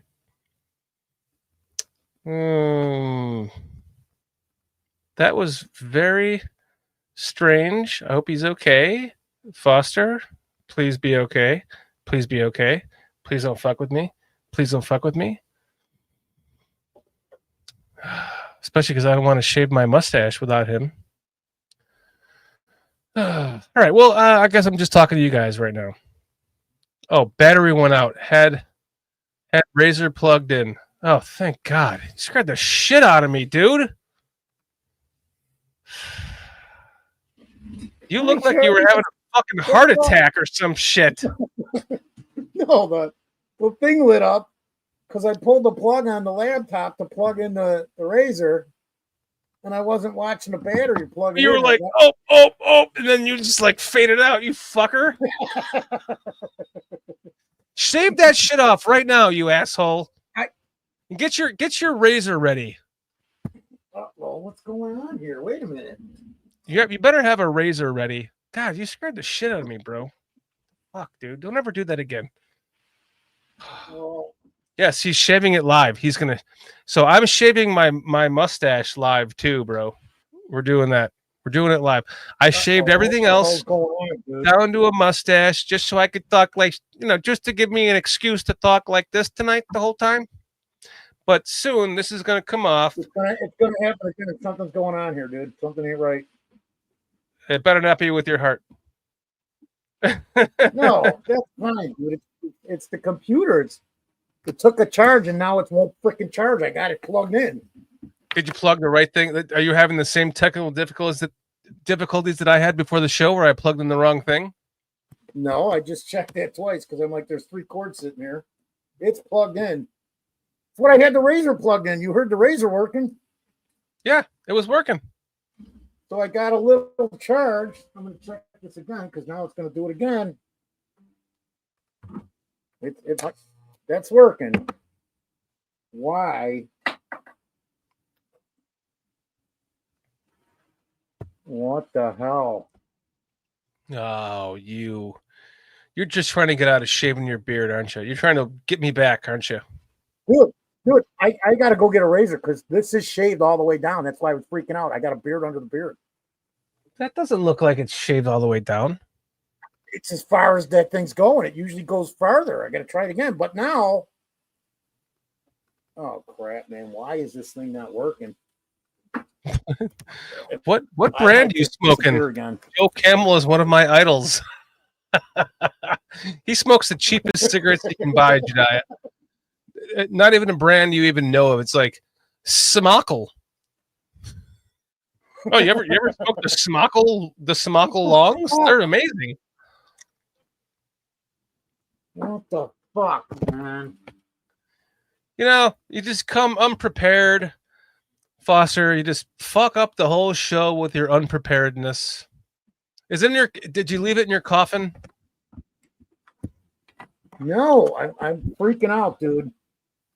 My charger is not working for this thing, and it's all the way in. Look at the panic on his face, everyone. It did for a second. It's gone dark on him. The panic is setting in. Oh yeah, Chad Speaker, Marlboro points. You're damn right. Chad, I've got a couple of Marlboro points coolers. Remember those? My dad. I inherited one from my dad. It's like the cooler you can put water in. Yeah. Good stuff. Mammy, this is my mammy, my mother. She says, "Nice stash, DP," which is my middle name. Daniel Patrick. Mammy. By the way, everyone, it is my mammy's birthday today. She is years old, and she looks wonderful for her age. Please, everyone, say happy birthday to my mammy. I would appreciate that. She needs more happy birthdays today. She's birthday, man. Let's just say she's not 70, but she's pushing it. Mammy, I love you. Thank you for hopping in with us right now. Happy birthday, Mammy. I love you. Wherever the hell PJ as would be nice. PJ would be fun on the show right now, considering Foster's about to die. No, I got it. I got it worked out here. We've got plenty of. Look at all the happy birthday, mammies. Happy birthday. Oh, look at this. Happy birthday, mammy. Happy 21st birthday, mammy. She's not 21. She's my age. She's 39. I bet she's still a smoke show. She is. She's still a smoke show, Jediah. Thank you. She's something else. She's a good lady. Midnight Hammer. Thank you. I appreciate the compliment. She did. I am a product of my mother. She is the light of my life, and without her, I would not know what to do. So I appreciate you saying that, Midnight. That's a great compliment. Mammy, I'm just trying to figure out how you must have worked really hard to have him turn out this halfway decent. Oh, she did. She did. She did. Hey, listen. Did you put your mammy through paces? She was pregnant with me at 16 and had me at 17. Enough said. I can't say anything. I'm kind of in the same boat. I just didn't have the kid. Thank you for allowing BCP to happen, Mammy. Without you, this show would not exist, Mammy. Nope. And by the way, Mom, I had to go with the. Everyone wanted the aviator glasses to go with the mustache, so I had. Mammy, we couldn't figure out if he was doing it with the mustache. We couldn't figure out if he was a porn star, a cop, or a molester. And I'm not trying to be mean. I'm just. We all went through it in the chat, so. Zach says, "Happy birthday, Mammy. You should be damn ashamed of your son, though." Just kidding. Took it too far. Zach, you always kind of take it a little too far. That's what I love about you. Oh, Zach. He's awesome. Oh, Rick, my man Rick says, "Happy birthday, Mammy, and fuck Green Bay. Fuck Green Bay, Mammy." Boy, you know, when you hear happy birthday, Mammy, and fuck Green Bay, you know it's a good day. It's a good day. No, Jediah, you're good. Mammy has been on the show many times before. In fact, I asked her to come on tonight, to celebrate her birthday and get all the birthday wishes from our chat. And she was like, I look like hell. I'm like, you look beautiful. I'm like, oh yeah. She's like, I know you want to doll yourself up to come on the show. You know, she's like, I just not tonight. I'm like, okay. But she's been on the show before, Jediah. So that was many moons ago. So thank you for the kind words. She thought that you were Chips Ahoy. Chips. I don't know if everyone remembers the show Chips. Yeah. That's what your Mammy's going. My thought was Chips, Foster. And see, you know what? Mammy's talking like that too, because she said my thought was Chips, Foster. My first thought when she says it, I'm going, man, I could go for a fucking Pepsi and a bag of potato chips, but now I get it. I love you, Mom. Happy birthday. Happy birthday to many, many, many more birthdays. 20, 30 more, please. I love you. Thanks for joining us in chat tonight. More. Well, no, we can't make you suffer. Yeah. She's met all you. Like, dealt with your son long enough. Yeah. So my Mammy she had both of her lenses replaced in each eye, and she went from not being able to see jack shit to be like, holy fuck, I can see everything right now. And so it's like kind of weird for her right now. So we'd love to, Mammy, please come on again soon. We'll have you on for you always did the stadium updates, so there's a lot more coming up with that. So we can at least have you on the first time she was ever on the show, we were talking about the draft, and she goes, well, I thought they stopped doing the draft. But she was joking because she does know a little bit. She meant the actual draft, the things we had to apply for when we were 18. Yeah. Everybody, when you were 18, you just went and had to register whether you wanted to or not. Love you too, Mammy. I love you too. Happy birthday. We got a shot of one of the Chips guys. Put that up next to you, Shorty. See if it could resemble a cop. Put up a Chips shot for comparison. I'd have to find one, but I don't know. I don't know. That would take me way too much right now. Oh wait, I did want to play you guys this though. So I don't think we played this last week, but So there was a live broadcasting Lions podcast called Roar of the Lions. It's overseas. It's like Irish or British or something. I think it's Irish. It's called Roar of the Lions. And they were doing a live podcast last year, right as the Bears hired Ben Johnson to become the head coach of the Bears. And I have that clip in here somewhere. Where the fuck is it? No, it's not there. It's not there. Where did Carl put this? It's not here. Oh, I have to upload it. Okay. Give me a second. No. This is good stuff. This is good stuff. This is really good stuff. Mammy says not Eric Estrada, the other chip guy. Cox, whatever his name is, Cox, I think it is. Go figure, it's Cox. Yeah, I don't have it. Scrolls got pulled over by a chip 2 days ago.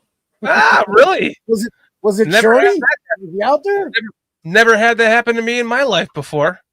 All right, I got it here. So here is a live Lions podcast called Roar of the Lions, as Ben Johnson was being hired to become the head coach of the Bears. This is hilarious. Watch this. Neal's does really well against the blitz because of his legs, because he can extend plays and how their offensive line works. You blitz him, he can replace them out with a ball. They have the perfect game plan for that. Oh, quick kick passes out to the outside. What?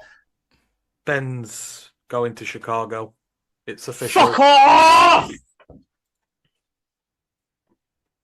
Oh, Jesus Christ. You've got to do this to us on air. We're getting... Fuck off. We're having to Fucking bollocks. talk about this game again, and then we lose Ben to the Bears. Oh, you know what? My hate level for them's just gone through the roof now. Screw the Rams, screw the Vikings. I hate the Bears. I remember that. That just came back up on YouTube. It's been all over the place again. Oh, that's such good stuff It's right funny there. that you bring it up. I just saw it the other day, man. By accident. They're out of the UK too. Yes. I've I don't seen know where, the show. I've seen that show. Because sometimes I can't understand what the guy says, and I always try and understand what he's saying. The guy was up in the left. He was talking at first when he come back with the first time. That is such good stuff, though. Like, you can't make that up. That's beautiful. No. I got one more thing I want to pull up for you, because we have never done this before, and I have it ready for you, but we've never done it. I want to ask you guys, okay? The question is, sit or stand? Okay? I want to know your honest opinion. Did we do a poll on this? We might have, but I want to know. You've got a camper. Let's just say that your buddy has a camper, and he's like, "Yeah, you can take a shit in my camper. Do you sit or you can piss in my camper? Do you sit or stand to piss in this toilet?" I want to know. Armando, thank you. Yes, you sit. That's what you do. You can't just splatter piss all over the whole bathroom in somebody's camper or your own camper. You have to sit in that. Look, there isn't even any water in the bottom of the toilet. It's just going to splatter all over the place. Zach says hover. 4-star Chicago Sports says, I'm confused by this question. No, it's a simple question, 4-star. You have a camper. Dustin. So you're in somebody's, and believe it or not, guys, literally last week I was confronted with this exact situation. Literally. So the question is this, Dustin. You're in somebody's place. Let's say you're in their camper, because that is a camper toilet. I can tell by the drain on it. And you got to take a piss. Are you going to stand there and take a piss like you do at home? Or are you going to do something else to not mess up this person's trailer? Right. So that was the question. And I got a poll coming. Here's the poll. Margo said he'd sit. Mommy said sit. But I think, Mom, you got no choice, Mammy. And then Scrolls goes, you stand like a real man. But that's what I did. I stood like a real man, and then I went, and I took some spray and just wiped everything up just in case, man. Forsar says, It ain't mine. You know, shit, I'll get it at my house if I want. I'll piss on the floor. I don't do that, but I'm just saying I wanted to. It doesn't, you know, I could do it. Forsar says, I get it, but like Steve Rogers says, my brain is blown. I don't even know what to think here. Jedediah goes, piss outside like an adult. Scroll says, you stand like a real man. So here's what happens. Okay, I'm just going to give you my honest opinion. Missed it the first time, Scroll. This is my camper. Okay, so this is my toilet. Behind the toilet, I keep a Gatorade bottle. So if I have to piss in this toilet, I just sometimes piss in the Gatorade bottle and I just dump it behind a tree. Oh, I got not a 4 or a 2, but a tree. A tree. A tree. Yeah. I usually just would go piss outside. Jediah says nothing better than a shit in the woods, and I couldn't agree with you more. I would rather shit in the woods. Dustin's going, oh no. And let me just leave you with this. See, Steve Rogers, yeah. Fuck this guy. That's all I have to say. Fuck Steve that. Rogers got it right too, because I've noticed over the years if I piss in a certain area, there's way less much spatter. Yeah, Mammy asks. You just don't want to drop it all in the water and aim out, like you said, off center, man. Look, there is no water. There's no water. You have to pump the water into the toilet to piss in to get all over your legs and all over the toilet seat and all over the walls. And the trailer I was in had water in the bowl and it stayed after you flushed. Well, you can grab that handle right there on the far right behind the seat, behind the lid, and you can pull the handle to add water to it. But even if you added the whole thing full of water, you would still just splatter piss all over yourself and this toilet seat and the walls and the doors and everything else. And so then that's your own. It's not like you're just like pissing in someone's house. That's your own house. Right. So if you're not going to use it, if you're not going to have the same courtesy to piss in it the same way you would in your own house, why would you do that as a friend? So anyone that would just stand up and piss in this using somebody else's camper, if it wasn't their own, doesn't really give a fuck. Which is fine. That's fine. That's your own prerogative. Whatever. I'm sorry. I'm laughing at Zach's got a comment too, but I got to put this up. He says, read it out. No, I want to read this one first. Jedediah Harp, if I'm a guest, I usually piss in the shampoo bottle. That's if I'm a guest and I don't like them, I do that. Or in their vodka bottle. Oh, even worse. Oh God, that's if I drank water, it's got to be a water night to do it in the vodka bottle. Zach says, I always sit to piss actually, unless at a urinal in a public toilet. No splash. Thank you. What about 2:00 in the morning, Zach, when you get up to take a leak? He follows it up with, we always sent the guys outside to do their stuff. Only the women were allowed to use the inside parties. Yeah. Okay. Scroll says, Mammy, I get the lady folk to clean up after the splatter. Oh, ouch. Barefoot and pregnant in the kitchen, right? So you're saying, Scroll? Dustin, I think we messed Dustin up with this question. Wait, we got a bunch of. Well, let's keep going. Who hurt you, Shorty? Who pissed all over your bathroom? Sorry, I was putting them up in order, trying to go down the line. And then Zach says, "Yeah, Shorty. Yeah, Shorty pisses anywhere, but the toilet usually anyway, right? Didn't he piss on Aldo's front? No, not his front porch. I pissed in his front bushes. And it was an emergency. It was only because it was an emergency, Zach. He walked out the door. The door was locked. He couldn't go back in. He went right to the bushes and pissed, and I walked away, man.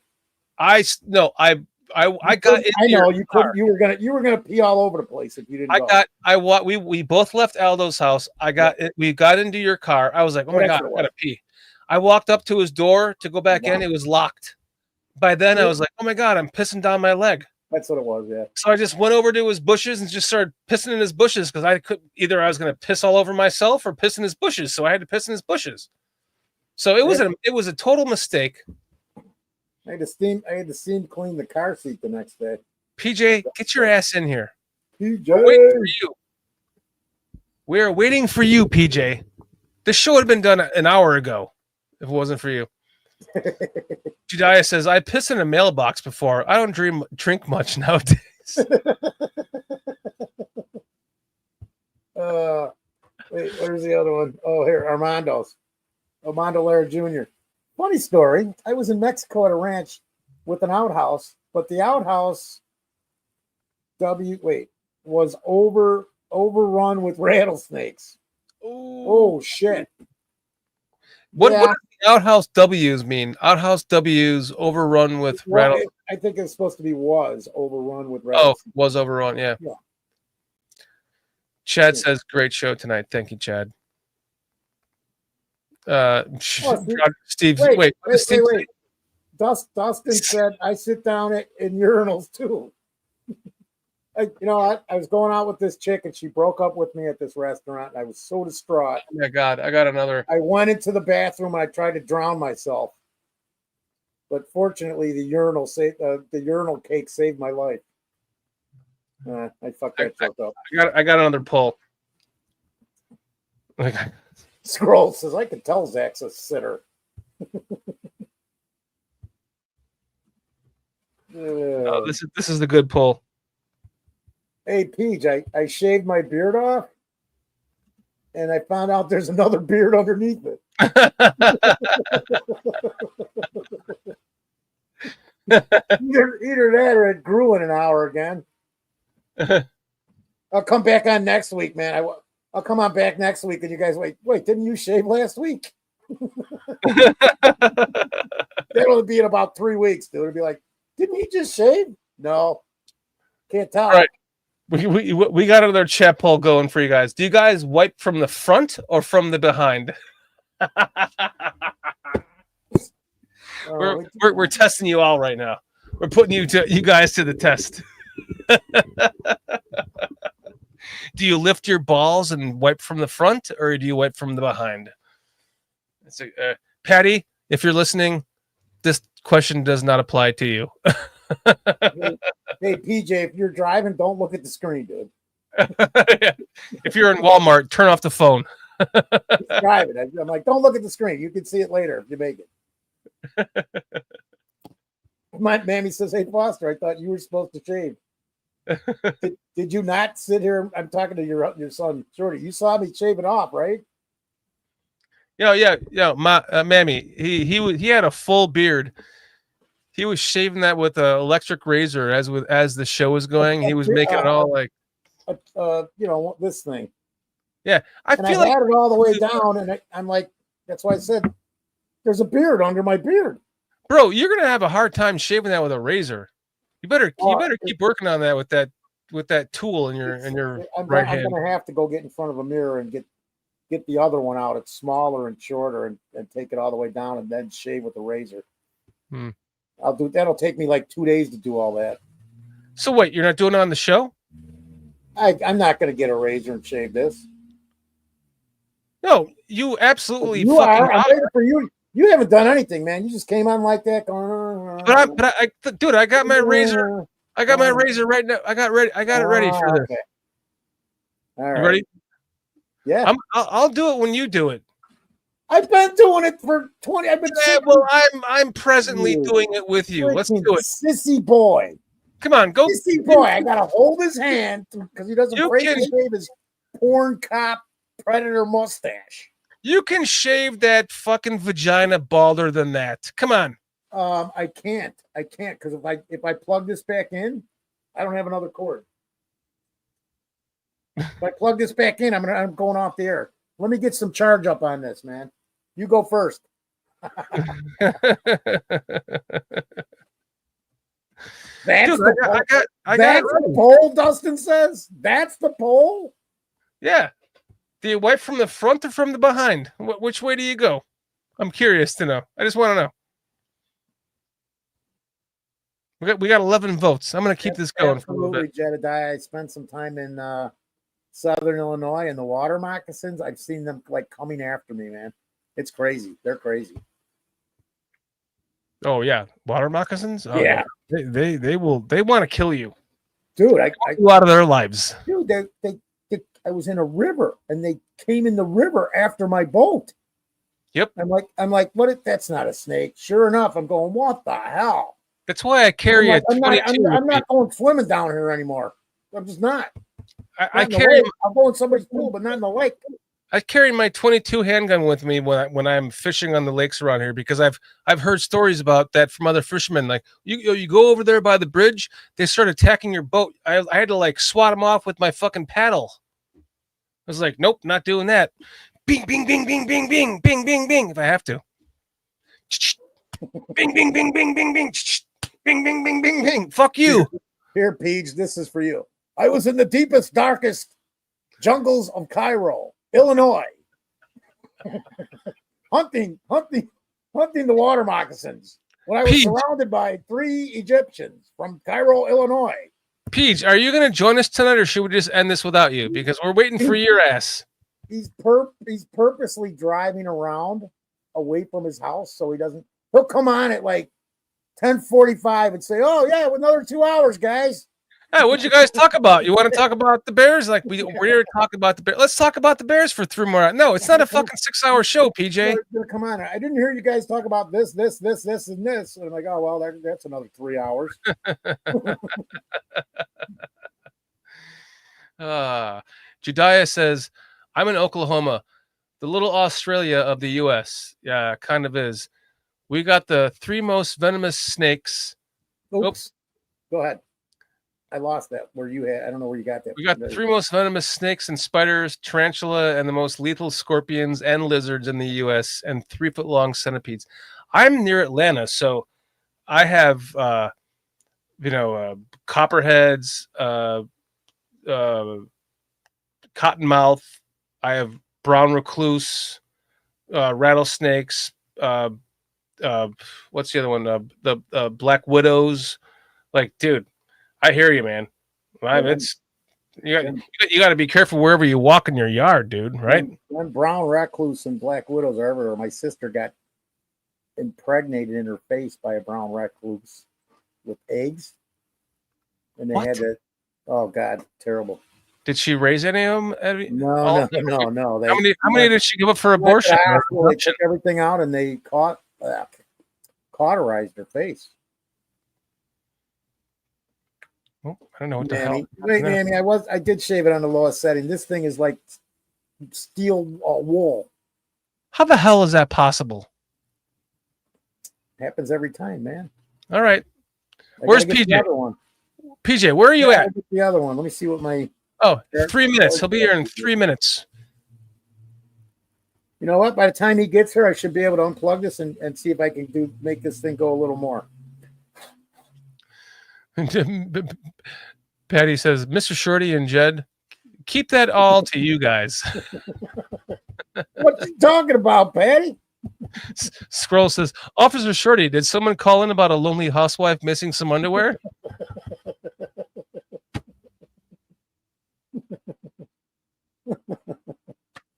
Oh, funny, man. You guys are awesome. Oh my goodness. Yeah, Clip, I'm not going in any water in Florida, buddy. Just not doing it. Unless you got a pool in your yard. Maybe the ocean. Yeah. Cliff says he got bitten by a brown recluse, took a couple of months to recover, even with the. Sometimes that can take like a pizza size section out of your arm or leg, and you're fucking might as well just have it amputated, you know what I mean? Oh, my sister was messed up for months. She was messed up for months from that. Zach says, in her sleep. This happened in her sleep. They were in the house. Yeah. And it ain't, that's here. That's not anywhere. That's Chicagoland. They're everywhere. The brown recluse is everywhere. Not as much up there as down here, but yeah, because of the cold. Yeah, but I'm saying we get them, man.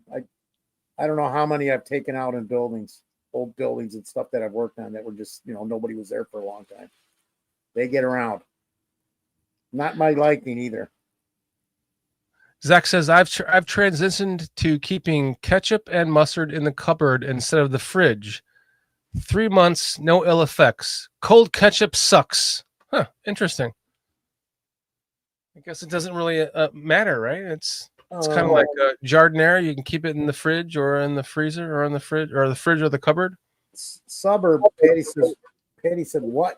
In Chicago, Foster? Damn, yuck. Yeah, no, the cold climate, they get around. There's black widows up here too. I've killed enough of them. They're easy to identify. Dude, I have one of those really Absolutely, Jedediah. I have one of those really cheap, pop-up Apex pools you can put in your backyard. I bought it for like $150 at Sam's Club during the fall when it was on sale. And it's a 24-foot gargantuan of a pool that just takes up too much of my yard. But I went out there one day and saw a dead brown recluse floating in the water. And I was like, that was the first I've ever seen of them around here. Luckily, knock on wood. And this thing was like this big around. And it just looked, not that I want to get bit by that thing. I'll tell you that much. See here, even Steve Rogers. Yeah. Brown recluse and black widows are known in the Chicagoland area. I have heard about them when I grew up there that they were there. You got to never saw one. I'm a guy who's rebuilt houses that have sat vacant. Worked all over from Indiana to Wisconsin and everywhere in between in northwestern Illinois, and they are around. They are everywhere. Yeah. See, I'll get stung by a bee because I don't pay attention looking for that shit. But if I see any signs of one of them guys, I'm going to be getting the spray or make sure I'm doing a damn good checking. Wearing gloves, I'll put on long sleeves in the summer if I see that there's any traces of them around or I find a dead one, a live one. It don't matter because I just don't want to get bit by one of that. Yeah. Cliff didn't hear that Trump was sending the troops here to take care of that, the brown recluse and brown recluse, yeah, and the black widows. I'm sure he was, Cliff. It's two biker gangs in the city. That's all. Yeah, Trump's doing all the right things, Cliff. I'm sure he did that.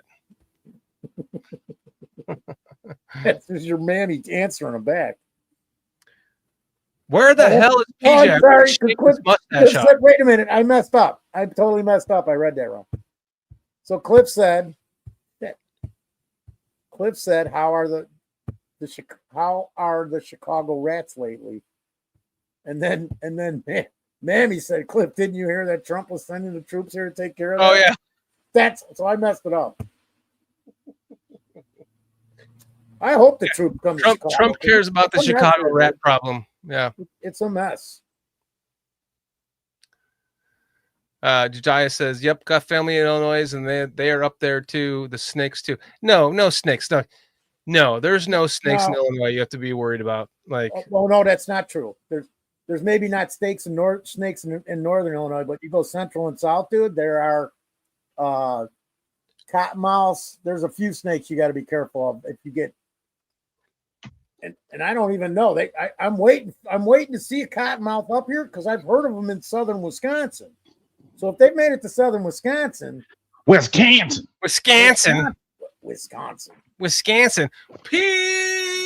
I was in the deepest, darkest throes of southern Wisconsin. I was surrounded by 17 Green Bay Packer fans. In Wisconsin. Rutsoff and I both was in a dastardly situation, but I knew there was one thing I could do. All right, Peach. Cheese, old boy. I threw him cheese. Are you gonna shave off that mustache? Well, in a minute. I'm gonna wait for you to say hello to our chat. Then I'm gonna shake this fucking mustache off my face. Hello, Patty, Zach, the Scrolls, Mimi. Wisconsin. So let's get. I gotta stand up for this. Jedediah Harper, Cliff Victoria, Steve Rogers. Good to see you guys. Thank you, man. You looking like I don't know, got the shades, man. You look like a highway trooper there, man. What's up, Armando Lara? License and registration, please, Peach. Yeah, but Pete, you could go the other way, and he looks kind of like if you stick him in a van, roaming Like the around the YMCA? neighborhood, then he's a predator, not a The cop. village people. Would you like some cookies? Hey, Shorty, can you do this? Why? YMCA. Dude, he even knows the sign, huh? Foster, would you like a gummy? Or PJ, would you like a gummy? No. No. No. No. Come inside. I will give you a gummy. Come a little closer. That's what somebody said. Either Shorty's driving around in a van with candy and kittens. PJ, would you like a kitten? No. No cats for me. PJ, it's about to get a lot more ridiculous once I shave this shit off on live air. It's gonna look so. I'm gonna not even be able to look at myself in the mirror. So I'm actually okay with myself right now with the aviator glasses on per the chat. So I put them on, and I feel a lot better about myself because I'm seeing myself on the camera and I'm dimmed. So it's not quite as bad. But So whenever you're done talking about the Bears, I'm gonna shave this shit off. It's gonna be. Did you actually shave on air? No, I know. I came out like this. Oh. I did, PJ. I had a full beard when we started. Yeah. You had a full beard when you was born, bro.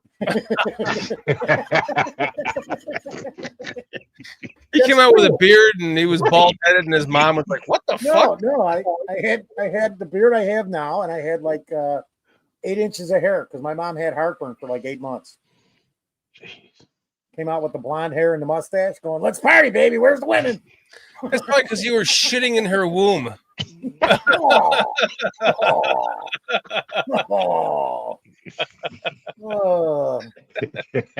Forgive him, Mom. He knows not what he says. I'm sorry, Srebok. That's off. I picked that line up from Jesus. What's up, Peach? You're going to look like Ben Johnson. We are both going to look like Ben Johnson here in a few minutes. Are you pulling out the razor tonight, or no, Foster? Just me? I'm not. You do that, and I'm gonna let this get a little more charged, and I'm gonna plug in and try and take more of this off. Okay. I'll shave this off in a minute. I'm gonna give you some time to talk, Peach, because you know. Yeah.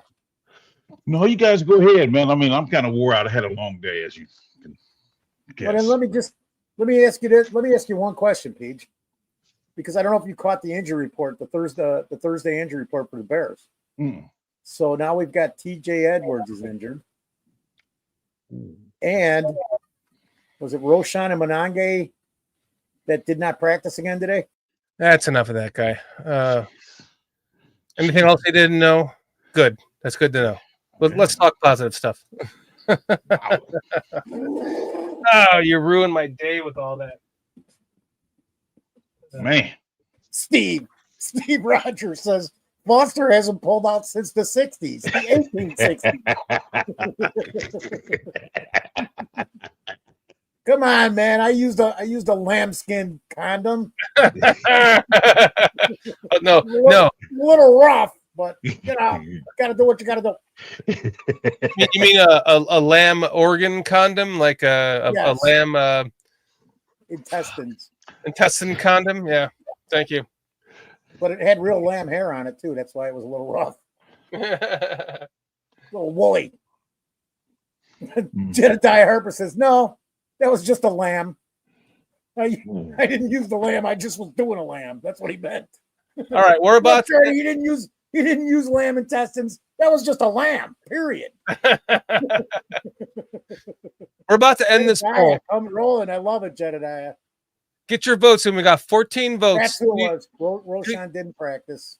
Wait, do you wipe from the front or from the behind? We've got 14 votes. We're about to end this. Get your votes in if you haven't voted already. Or sideways. We got 64% says they wipe from behind. I'm impressed that 36% says that they wipe their ass from the front. I can't. Because my I'll be honest, I do. My nuts fell like an inch, so now it's The 36% of you, I agree with you. I lift my balls and wipe. Why would I waste my time going from the back? Just lift the balls and Certain things are not meant to be shared. Hey, this is fucking BCP, bro. I can do whatever I want on my own show. That's what you think. Wait till YouTube hears it. Right. They already. So he started impersonating and doing like the Bears fans, the super fans, and all of a sudden they cut him off, man. He was no, it's true. Not working. He was like my internet died, bro. And then all of a sudden he was gone. They just took care of him. They're like, we're done with you, bitch. I think what they're really saying is you don't cut it as a super fan, dude. You're out. Cliff, do you really pull your crap into your balls, though? Like, are you really going to just pull your crap into your balls? Like, come on. How caveman is that? You got to wipe it with etiquette. Plus, I have a bidet. So I also use a bidet and soap on my ass when I'm done. So, boom. I don't even wipe, man. I got a 2,000 PSI pressure washer in my bathroom. Or you're like a dog. You just like it just pinches off and you're done. Well, hey, thanks for joining the show. Do you have anything to add to this? That's not so ridiculous. You want to talk to Bears for a second? Jedediah did say white. I thought that was like washing your hands. Just something you say you did.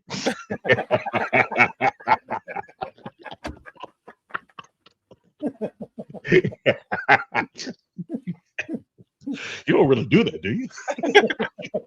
Yes, you did. Oh my goodness. Hey, Shorty.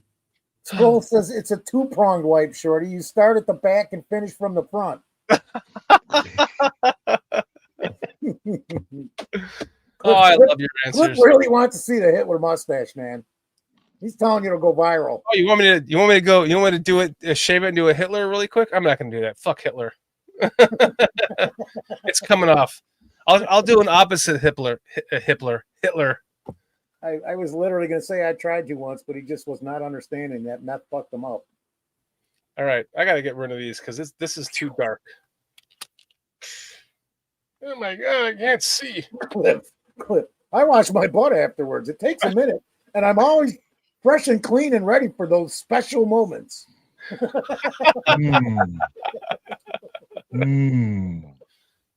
All right. Even when you're in the woods, Cliff. Yep. Right to the pump. All right. You ready for this ridiculousness? Man, it ain't ridiculous. You came on with it. Oh. Man, I want to see the Hitler, bro. Too soon. Cliff's there.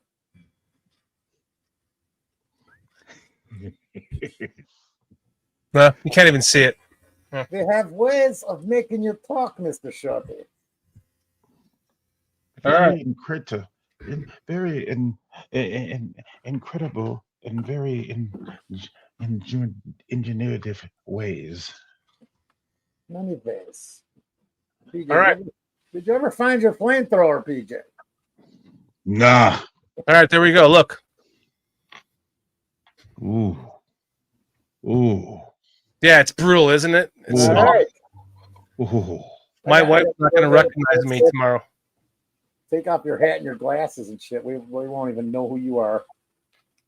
Did she know you was going to shave?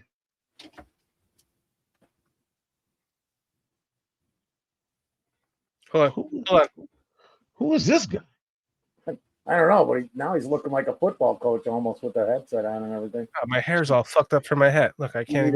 You need a plate card in front of you, and then you need to lean over it, and that'll give us, Look at me. I look at him like 20 years old. Look at me. Coach. No, it's not 20, bro. Not. Zach Sullivan said you stand on the toilet seat and squat all the way down below your heels. The kimchi squat. So then what is your answer to this question then, PJ? Sit or stand? I think we had that conversation alone. Not in public. You said you would piss in the sink. That's No, what you said. That's no, what you said. No, that was not me. That's what you That said. was not me. That was our guest, I think, who said it. Said that answer. It wasn't me. You mean Carl? Carl's not our guest. He's our producer. It was the 4-way chat between the 4 of us. I thought it was an after show. No, this was definitely this was when I was going to Yellowstone. I sent you guys this picture. I said, sit or stand. And you said, piss in the sink. I did not. I promise you, that was not me. Okay, so Carl said that. And Zach Sullivan knows. Yes, Korea, the kimchi squat. Yes, sir. Wait, hold on a second. I have to insert my fake mustache from there you go. I knew something was missing. There we go. I have to insert my fake mustache from the back of my Screaming Sicilian pizza, frozen pizza that I bought at the grocery store, because I can't do it without. I have to have some facial hair. I feel weird. I feel better now. Thank you guys. Yeah. Thank you. I appreciate it. And so, what are you doing after the show, Snidely? Whiplash? Yeah, I'll get you, my pretty girl. You got to twist it too. Got to twist it. There we go. Yeah, that's nice. That's perfect. I just need this for the rest of the show, and by next week I'll have some facial hair again. Hopefully, if I'm old enough. I'm gonna see if this works before we roll out or whatever we're doing here. What are you taking a dump? No, I am unplugging. I got some charge in my battery. Oh, he's gonna shave the rest of his face. I'm gonna see if I can do this when I have when I'm in the mirror, but this is just hard to do, man. And I've got to get the garbage can back over here in the bag so I can let all this hair go into that shit. God, I hate not having facial hair. I feel like can I just do this for the rest of the show? How you doing, guys? Does your face not feel like raw after you shave like that? No, I already shaved it with shaving cream. I mean, even your mustache, you don't feel like raw? No. Oh. No. Oh. Oh, here we go. Here we go, Foster. Come on, you're going the wrong direction, dude. Go upwards. Tell me how to shave my face. I've been doing it as long as you're alive. Well, you're doing it wrong, so fucking do it right. Go the opposite direction. You gotta right, baby. Wait, I just lost the man. I lost the whole screen. Oh, we still see you. What the hell? We see you, bro. Unfortunately. Sorry, everybody. No, we see you. Oh, here we go. Just go the opposite direction. There you go. Now you got it. Yeah. There. Now you're getting it. Yeah. Oh. Yeah. Nice. Now you got it. Yeah. Good job, buddy. Somebody's got to teach him how to shave, right, Peach?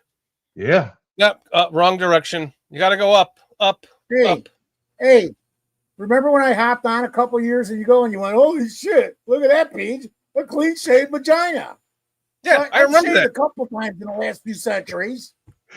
Yeah, I'm trying to help you get back to there. Let's keep going. No, go up, not down. Go up. You got to go up. This fucking guy. There you go. Yeah, go up. Go up. Cliff. I can't shave, Cliff. I have a skin condition, unfortunately. Sorry. So do I. It's called pale.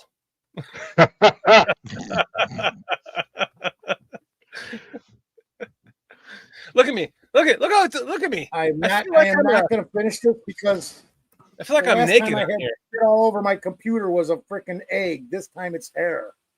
Yeah. Well, what about the eyebrows? I'm going to finish this tonight after the show. Cliff, I knew you were going to say that because I was almost going to just go, what? Take out my eyebrows too. Come on, man.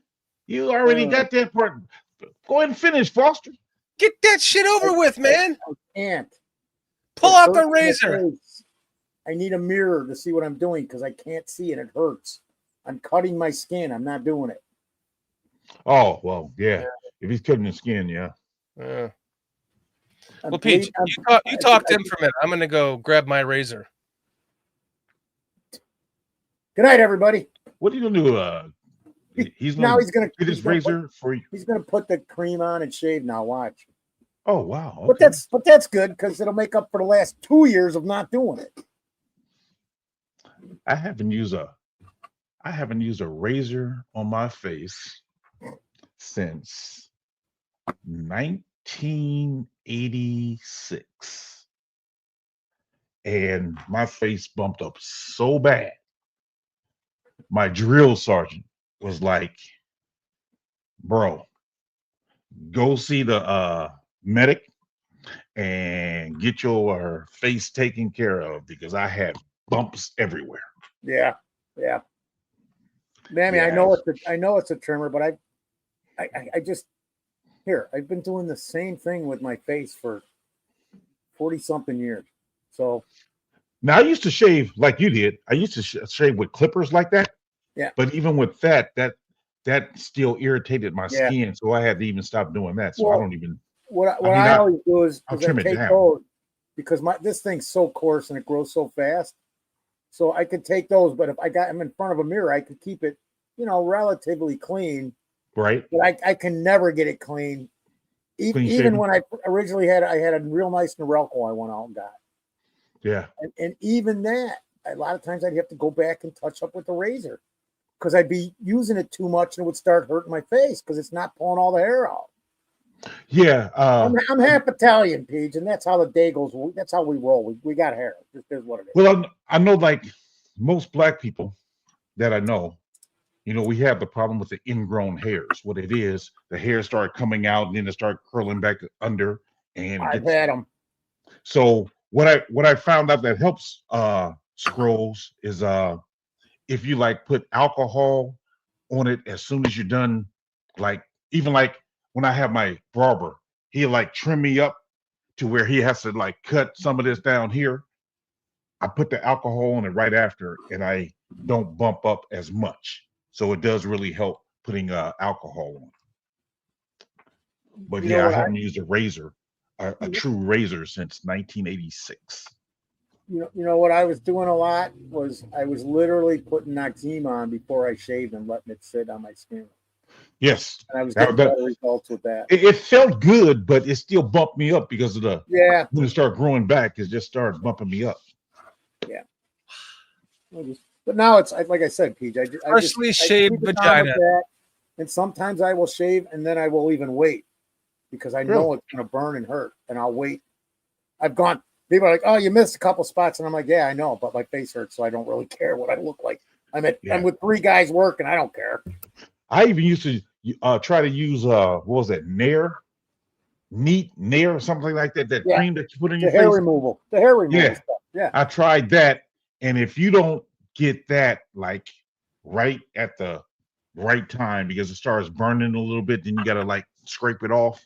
Yeah. And sometimes even then it misses spots. So I've been through that whole gambit, man. I gave up on shaving. I was just like, man, I'm good.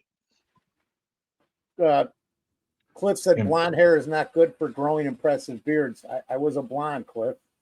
But the funny thing was, you know what? So I got this like strawberry blonde hair, and my beard was like calico, like a 3-colored cat. Yeah. It was weird. I never really grew a blonde beard ever. It was just 3 colors. Because I'd have black and that stained color kind of mixed in all over my beard. I wasn't blowing smoke all over my face.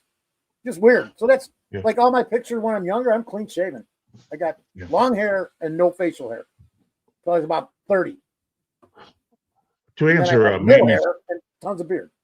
To answer Mammy's question, I go to a barber every 2 weeks, and I have him trim it down with the clippers like Foster was just using. Yeah. I don't have him get that close. I just have him trim it down to where because I'll be going. I'll go next week. Huh? Does he use like a number 1 attachment? No, he don't use any attachment. Okay, so what he's doing is just trimming it without touching your skin. Correct. Yeah. That's usually what I do, but it's hard to do. If I'm not looking in a mirror, right on a mirror, it's really hard to do. Yeah. That's why I said I I get him to do it. Yeah, my barber does it, so I don't mess with it no more. Cliff's going, you Because- have white hair now, Foster. No shit. Cliff, you vacuuming the lawn yet? It's midnight. I got you, Cliff. That's why I was always shaving, because Cliff Victoria, he says, I'm still mostly blonde and it's harder to see the beard. I said, that's why I never had one. Because I would always grow this big blonde beard and it just didn't look right. Didn't look right. Right. I mean, to see what Shorty did to just shave without any cream and raw like that, Couldn't do it. that hurts. Oh I my couldn't do it. gosh. If Because I'm- I if I'm tried gonna doing do that before.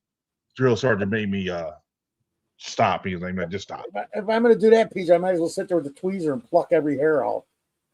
Because it hurts I like spent that. many hours It hurts in the like mirror that. doing that. Because of the ingrown hairs, you get the tweezers and you have to get in there, dig underneath the skin and get the hair out. Oh man, that was a pain. I would be in my leg would fall asleep. I'm staying in the mirror so long trying to get the hairs out from the ingrown hairs. So yeah, it's a hassle.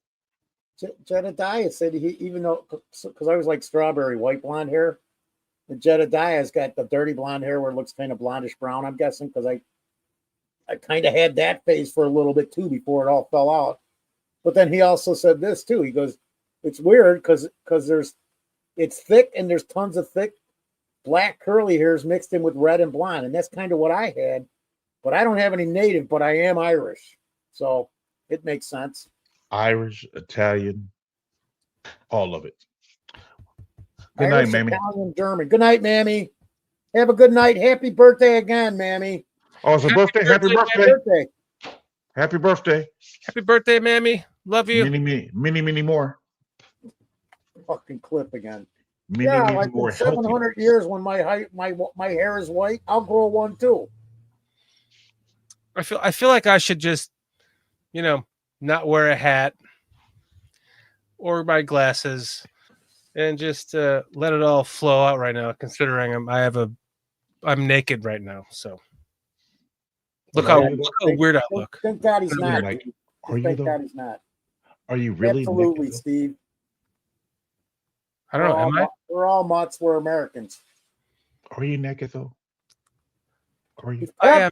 I'm facially naked. Don't let him stand up because he's probably not wearing pants. It's that time of the night. Oh, yeah, don't do that, please. It's after 11. Who the fuck is this guy over here? Look at that weird guy on the left. That's weird. I think he's got Shape, no the screen doesn't look right anymore. That's better. That's better.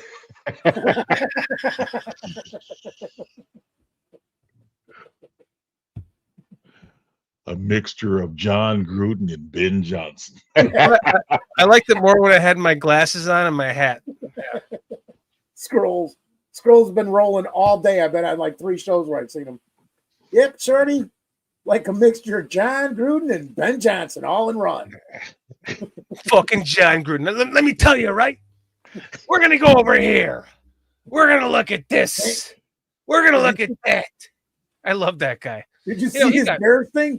I can't wait to see these wide receivers on the field. Dude, he got so wrong. It'll be like back when I was a kid and the Bears were kicking our ass and they had guys like Galt and my dad was the coach and he had this whole story. It was pretty cool. His Bears review of the Bears Vikings game. Check it out. The ousting of John Gruden was the most immoral thing I've seen happen in sports in a long time. Like, come on, dude. He was joking around with people that he was joking around with in the past. Like, what were you saying? You disagree? I'm just saying, is that the most immoral thing I've seen in sports? I don't know about the most. You know what? There's been too many. There's just been too many of them over the years. That's the problem. Hold on a second. Hold on. I can't stand looking at myself. Hold on. You know what? I was talking to Kitty the last week, and she told me the same thing about him. Fuck you. All right.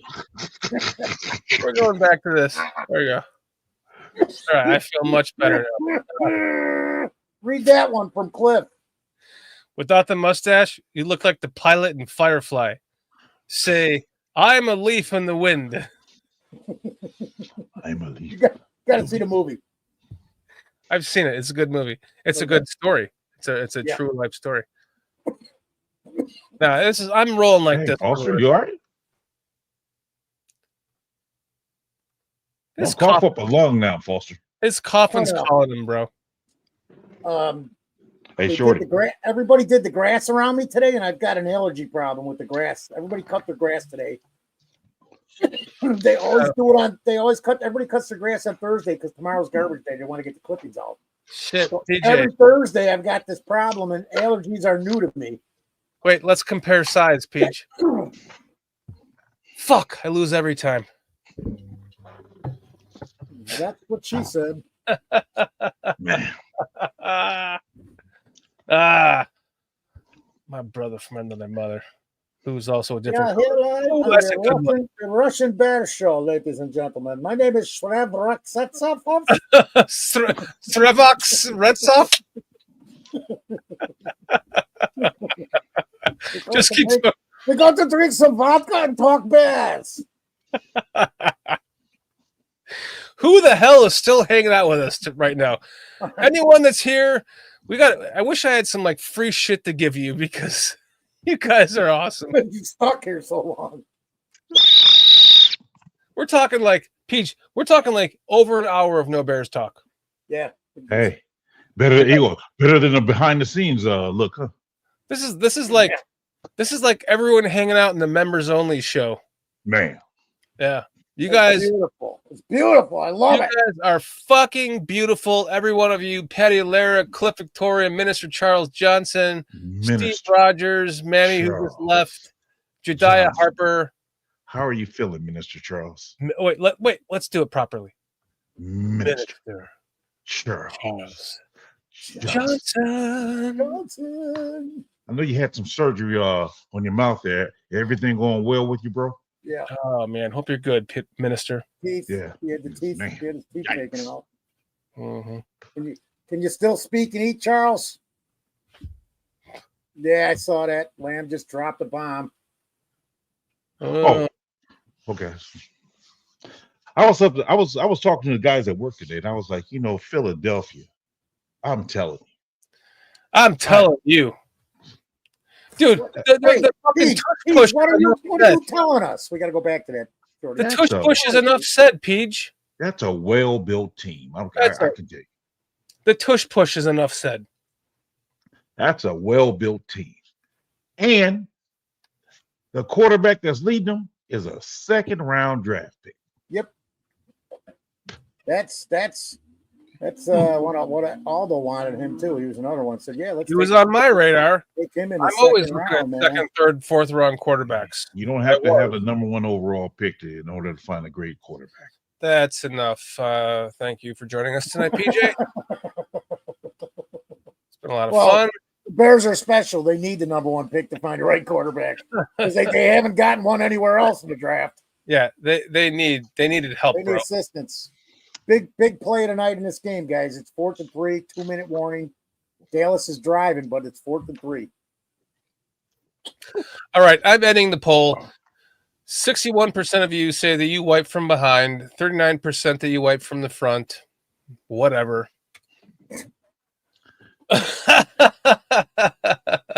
It's a special person to wipe from the back. From the front, you mean? Yeah. Yeah. Like my arm's not that long since they dropped. I do. Ah. 4 I'm minutes a for white Charles. Look at front guy. Mr. Charles Johnson, Pete. He's tired of eating mashed potatoes, but he's still preaching, and the people seem to understand me. I won't have dentures until after Thanksgiving Day. All right. Well, it could be worse. It could be longer. You'll be okay. Just keep plugging away, man. First off, Minister Charles, I don't feel bad for you about the mashed potatoes. Like, if I had to eat mashed potatoes for the rest of my life, as long as there's a good gravy to go with it, I just literally ate mashed potatoes and gravy for lunch today. So I get it. But I get that you might be tired of that after too much of that. But I hope you are doing well as far as your dentures after Thanksgiving, man. We wish you the best. But as far as like me Italian beefs and mashed potatoes and gravy, put me to bed. I'm fine. If I was on death row, give me 10 Italian beefs. Well, we can only give you 5. Okay, well then give me 5 sides of mashed potatoes with different gravies, and I'll be good. Wow. And then you can electrocute me. Shorty, you got to take off the mustache. Hi, Heidi. We got to answer Heidi. She popped in to see us. Heidi, where's Heidi? Happy birthday, Heidi. Happy belated birthday. Happy birthday, Heidi. Happy birthday. So Heidi Zimmerman says, Foster, where's the beard? Where's the beef? Birthday. Shorty and I. You. Shorty, take off your mustache. Show her. You missed it. We shaved clean on the show. I got to finish trimming this up. And we're going to Happy birthday. not shave until the Bears win the playoff. No. Celebrating's awesome, Up, man. Foster. We're trying to sing happy birthday. Keep going. Never mind. Well, Heidi missed it. She wasn't here. She was out celebrating. And she just joined. Thank you for the update. Heidi, happy birthday to you. You are looking like she sent I'm not going to say your age because it's not my business to, but she told her age all over Twitter. And she was like, my birthday, this is what this looks like at this age. And I was just like, looking good, mamacita. I just said looking good. That number looks great on you. Hey, it's not far off from me if my wife ever leaves me. Just saying. I'm kidding. But Heidi, you are a wonderful woman, and you are a great Bears fan. Happy birthday to you. And thank God that you didn't allow Chris Watts to crawl into bed with you that night. Because she did. He was a little too drunk. I'll tell you that much. That's what saved her. Besides, we didn't want Chris to get all beat up and stuff. I know Heidi. I saw the post. I was just leaving her alone. She's telling us her age, which is honorable of her. 57. And Heidi, you don't look a day over 35. I promise. That's not even I'm not even exaggerating. You look great. I just want to notice, Heidi. I hope we can all hang out again. I hope we get back to Chicago for a Bears game. Too. We had a blast. Yeah. So. And if not, she's got she's an amazing chef. Oh yeah. She's got some videos on Twitter. Follow her, Heidi Zimmerman. She makes some amazing dishes, and a couple of them I am working on myself to recreate. The habanero jardiniere with the green habaneros. Oh my goodness, looks so amazing. So Heidi, you're awesome.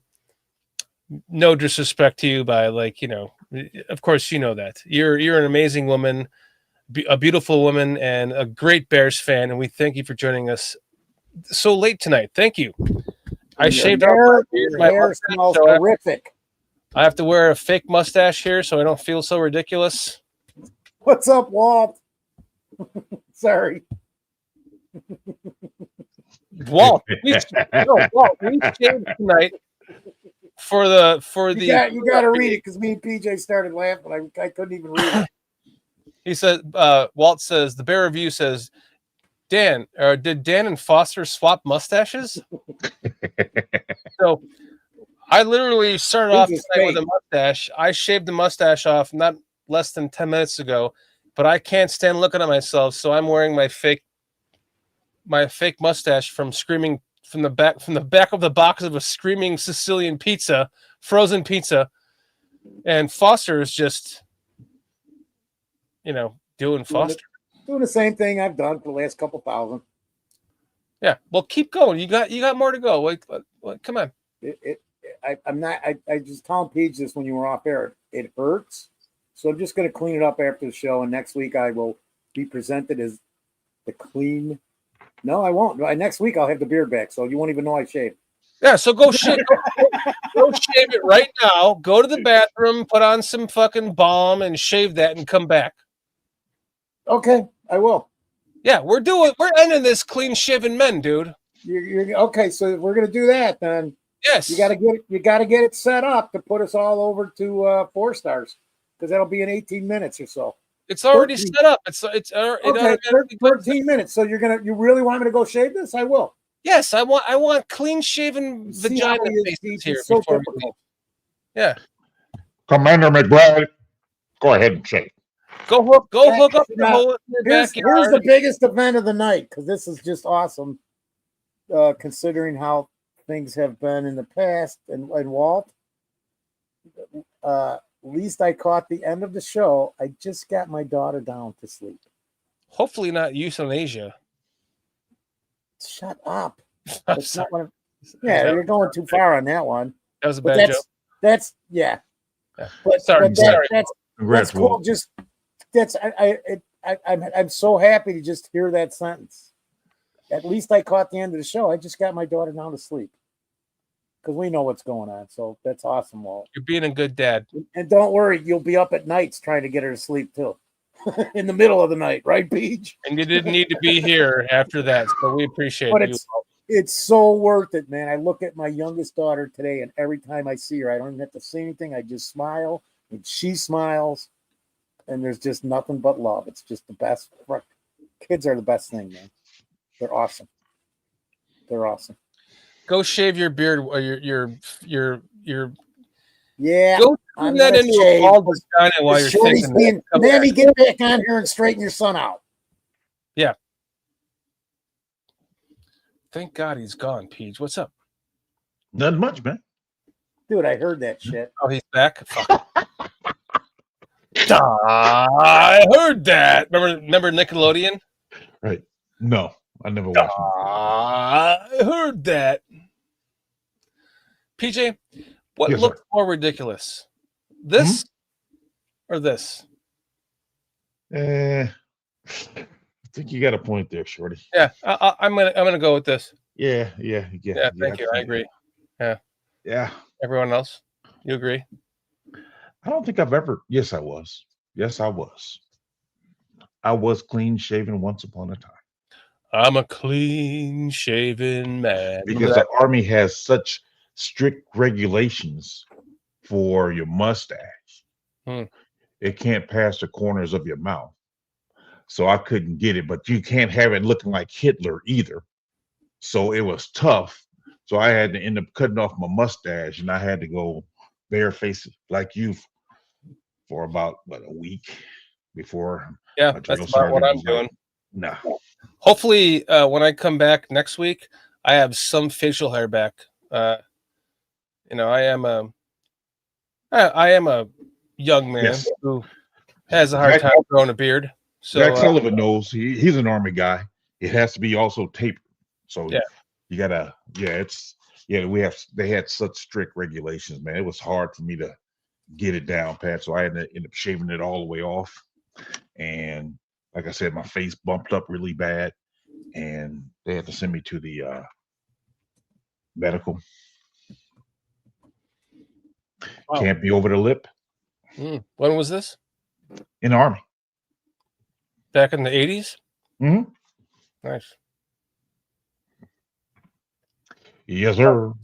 So while Foster is gone, turning his face back into a fully shaved vagina, since you missed the Bears talk, anything you want to add to the show as far as Bears are concerned? Honestly speaking, bro, Matchup or because I've been, working like 16-hour days and whatnot. I don't even know really what's going on with the Bears. I try to catch it, but I don't really get a chance to. So I really don't know what's going on with them. I know that the running backs, I think, are injured. Foster said TJ Edwards is out or something like that. So I don't know what's really going on, unfortunately. But fortunately, Monday is a day off for us. So I will get a chance to actually watch the game. And I appreciate that, Patty. Thank you. That's both disheartening and exciting to hear. Disheartening because, it's your passion is the Bears. Yeah. But exciting because you're in this new venture of your life that's taking you down this whole new avenue of, becoming a model for younger men to become better men. And there is no person that has been put into place to do that than you, my friend. Well, appreciate that, man. It's a lot of work. It truly is. It's a lot of work. I mean, from learning the playbook, trying to teach the playbook, then mentoring, even have to supervise workouts, disciplinary actions, recruiting. I mean, it's like it's a lot. I ain't gonna lie to you. As a fact, me and one of the coaches was on the way back, and we was talking. And it was like, I said, man, he said, yeah, it gets overwhelming because he's like, I'm challenging myself on how I can reach these kids. And I'm like looking at him and I see how much energy he pours into it. I'm like, man, and if he's doing it, man, I need to be better at my job because he is really, really energetic and really into it. That's why I'm like, wow, bro. Pete, you've got a really nice compliment from Patty here saying, thanks, PJ, for your service to this country. Yes, yeah. I said, thank you. Patty. Then you have two questions. PJ, what will the final score be this week? For the Bears?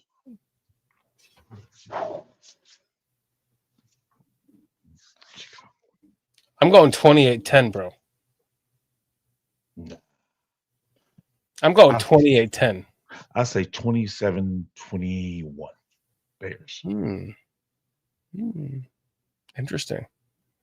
And you know, like I told you before, I predicted Bears go 8-9. And I think on our schedule thing, I think I had Bears losing to the Vikings. But you will come to realize every week I will always choose the Bears. I'll always pick the Bears. So it's going to always be the so I'll say 27-21. So yeah, you predict 8-9 or 9-8, but then you think 17-0. I get it. Well, per week, because every week I will always choose the Bears. Fuck. I wanted to do a weekly confidence pool. What do you think we do? Okay, here's two things I want to do for the channel. You got 40 in the chat.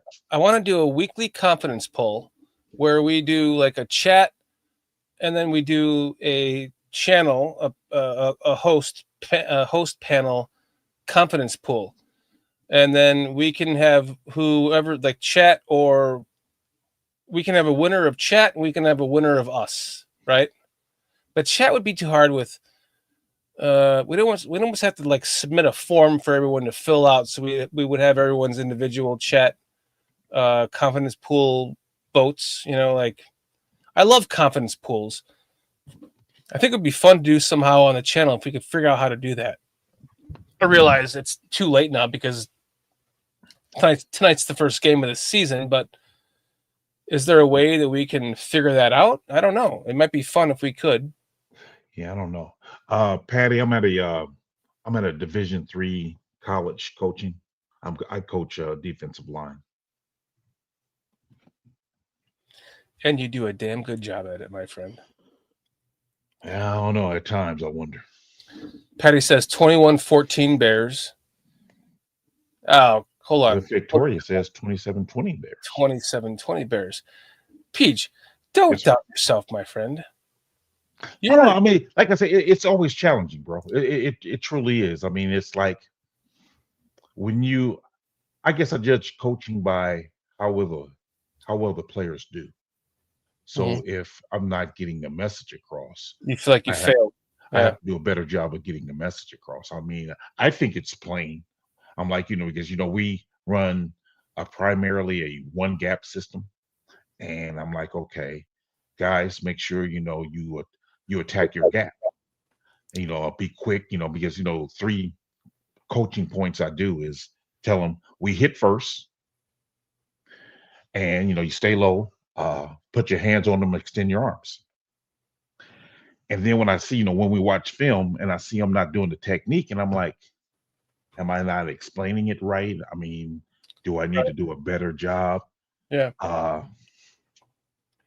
Patty is asking what college. You don't have to respond if you don't, but I understand why she's just curious. But let's just say what southern Chicago area, far south Chicago area school. We didn't want to put that out there, Patty, just because it's, who knows what kind of people that watch this stuff, and we don't want anyone getting any information that they could track PJ down with for some reason because he loves Justin Fields too much or something.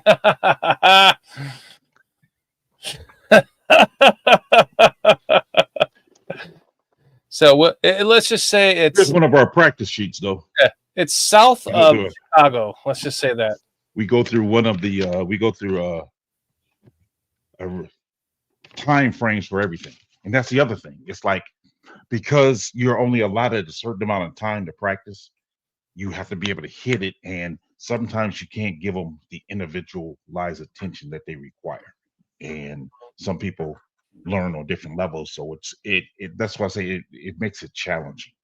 And you have to try to maximize your time, trying to get the guys reps. You get the reps and then you correct it on film. And you don't necessarily get to correct it on the field. And that hurts sometimes because it's like, man, you got to get these guys reps, get these guys reps. And they're doing the wrong technique. Then you try to tell them next day in film. And then when you tell them next day in film or later on that night in film, do they really retain it enough to remember it the next day in practice? Right. Yeah. So it's going to be, oh, wait, I forgot about this. Are we doing the all 22 still? Mm-hmm. I just have, like I said, Mondays, I'm off. So, well, Monday it usually doesn't come out until Tuesdays. We'll work it out. We'll work it out. I just got to figure out how. We'll work that out though. Yes. Okay. We have to talk to J2K and Samo about that too. Correct. So, last year we did an all 22 breakdown of the film like halfway through the season. Did you see what Armando said? I give Patty vague answers when I go out with her. Dude, don't we all, Armando, to our wives? Like I saw this one hilarious skit by a comedian. He's like, I went over to my buddy's house and he was getting divorced. So I came back and my wife was like, so what'd you guys do? He's like, well, John's getting divorced. She's like, well, what happened? He's like, I don't know. Well, what do you mean you don't know? I don't know. Like, well, what do you mean? Why didn't you ask the questions? Because I didn't ask the questions. Like, I don't care. Like, they're getting divorced. Who cares? But the women always want to know, well, what happened? That's my wife too. Well, I'm like, babe, should I just put you on the phone with the person? I don't even know what the fuck you want from me. Like, I can't give you all the answers. It was a simple question it was a simple explanation. Oh, that sucks. Hey, sorry, bro. So what you want to talk about the Bears again? Yeah, let's do that. Yeah, right. I think sit up, man. Bro, that sucks. How about the Bears? Yeah. Oh my goodness. Yeah, we men are women are from Mars. Was it men are from Mars? Women are from Venus? It's totally true. Steve says, the who, what, when, where, why, not, and so on.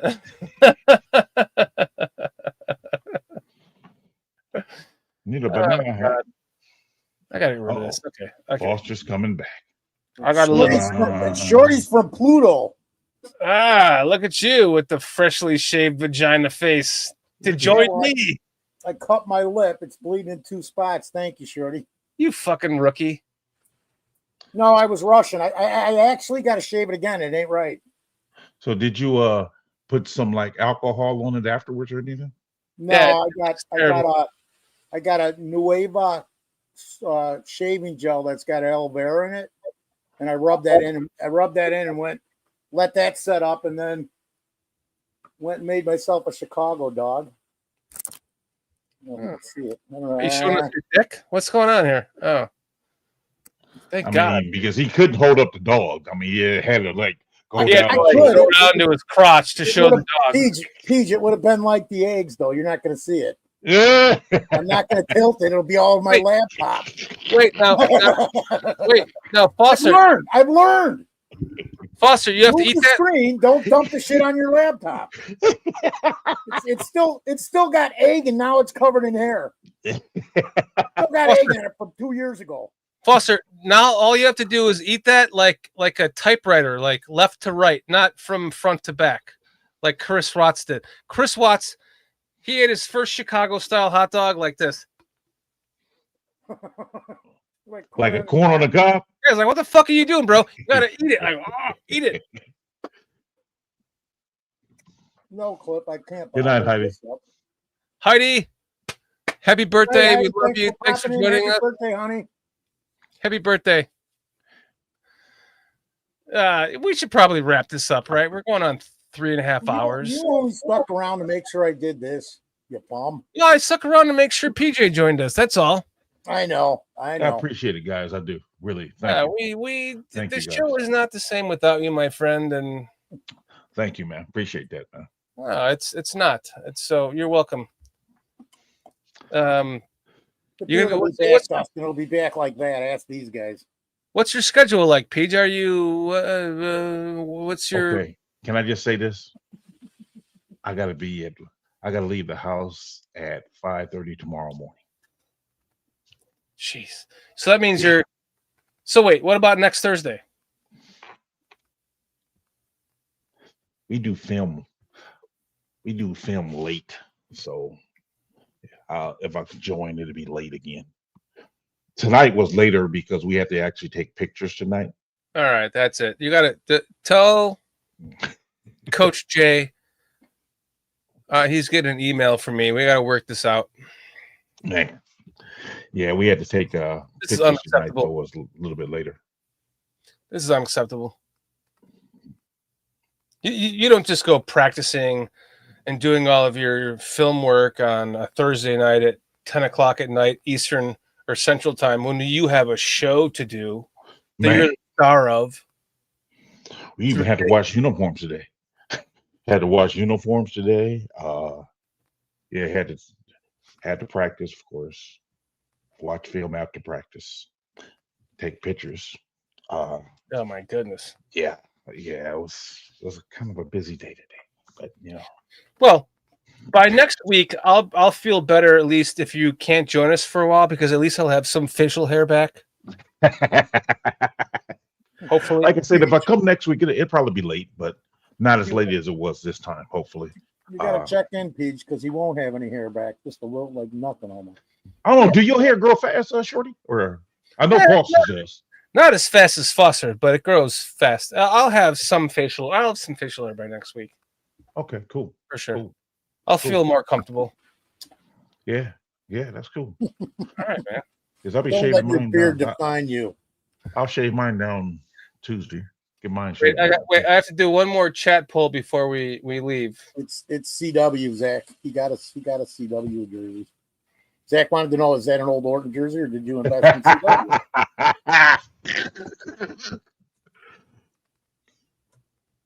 Hold on. Clip. How about moving the show to a better day for PJ and not opposite NFL football?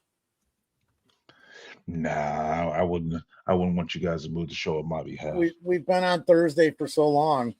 Yeah. I thought about that, Paige. If we need to move it by an hour or something, I'm fine with that.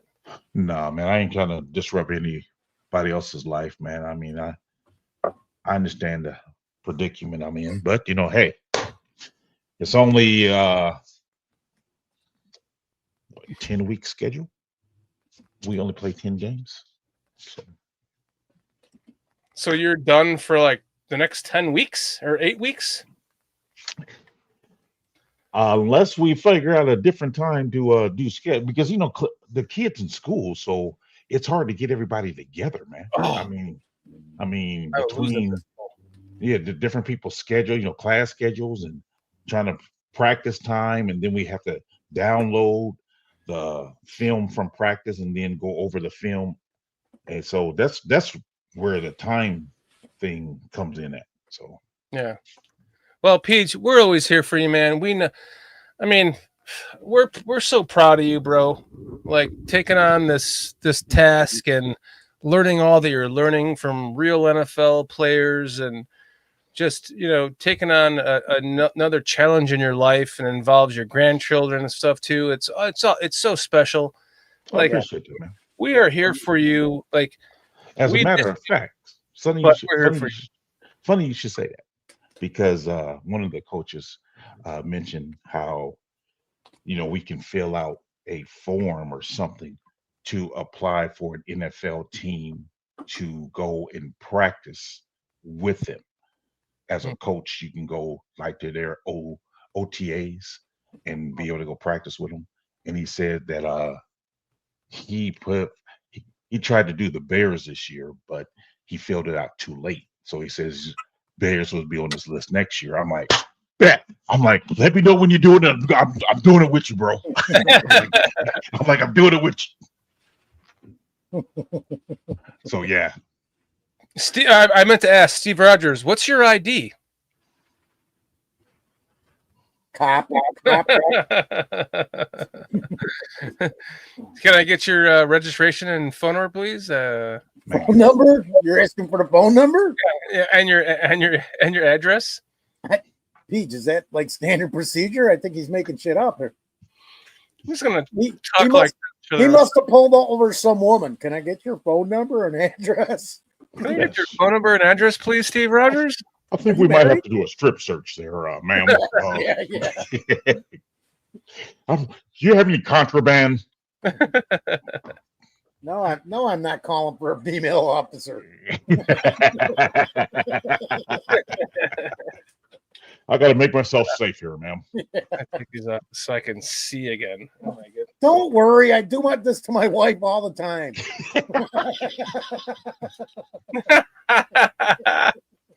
No, I don't get pleasure out of searching you, ma'am. No, I don't. Can you please lift that bra strap up?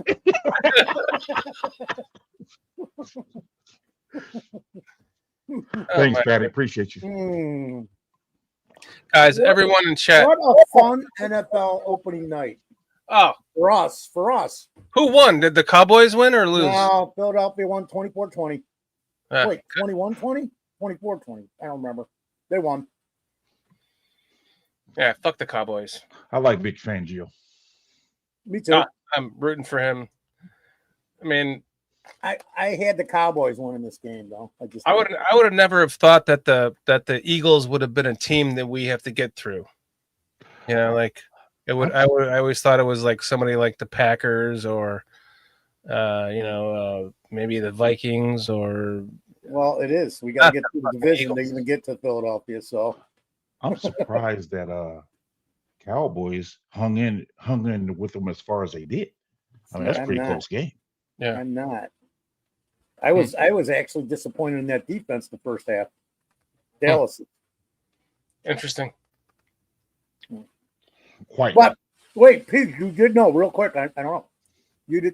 So the game starts and Dak Prescott, and I found this out because my buddy told me this downstairs when I was shaving.